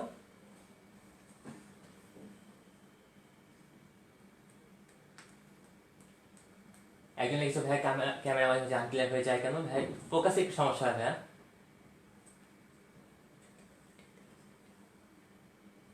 ক্লাসটা আবার শেয়ার করে দাও শেষ মুহূর্তে। আজকে কিন্তু অনেক লম্বা একটা ক্লাস নিলাম, অনেক ইম্পর্টেন্ট টপিকগুলো যারা ক্লাস করেছে শুরু থেকে শেষ পর্যন্ত তারা কিন্তু বুঝতে পেরেছে অনেকগুলো ইম্পর্টেন্ট টপিক।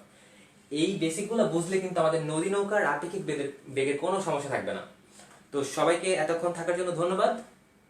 তো আবার দেখা হবে নেক্সট পর্বে। Thanks for the concentration and sharing your time with me. আল্লাহ হাফেজ, শুভরাত্রি।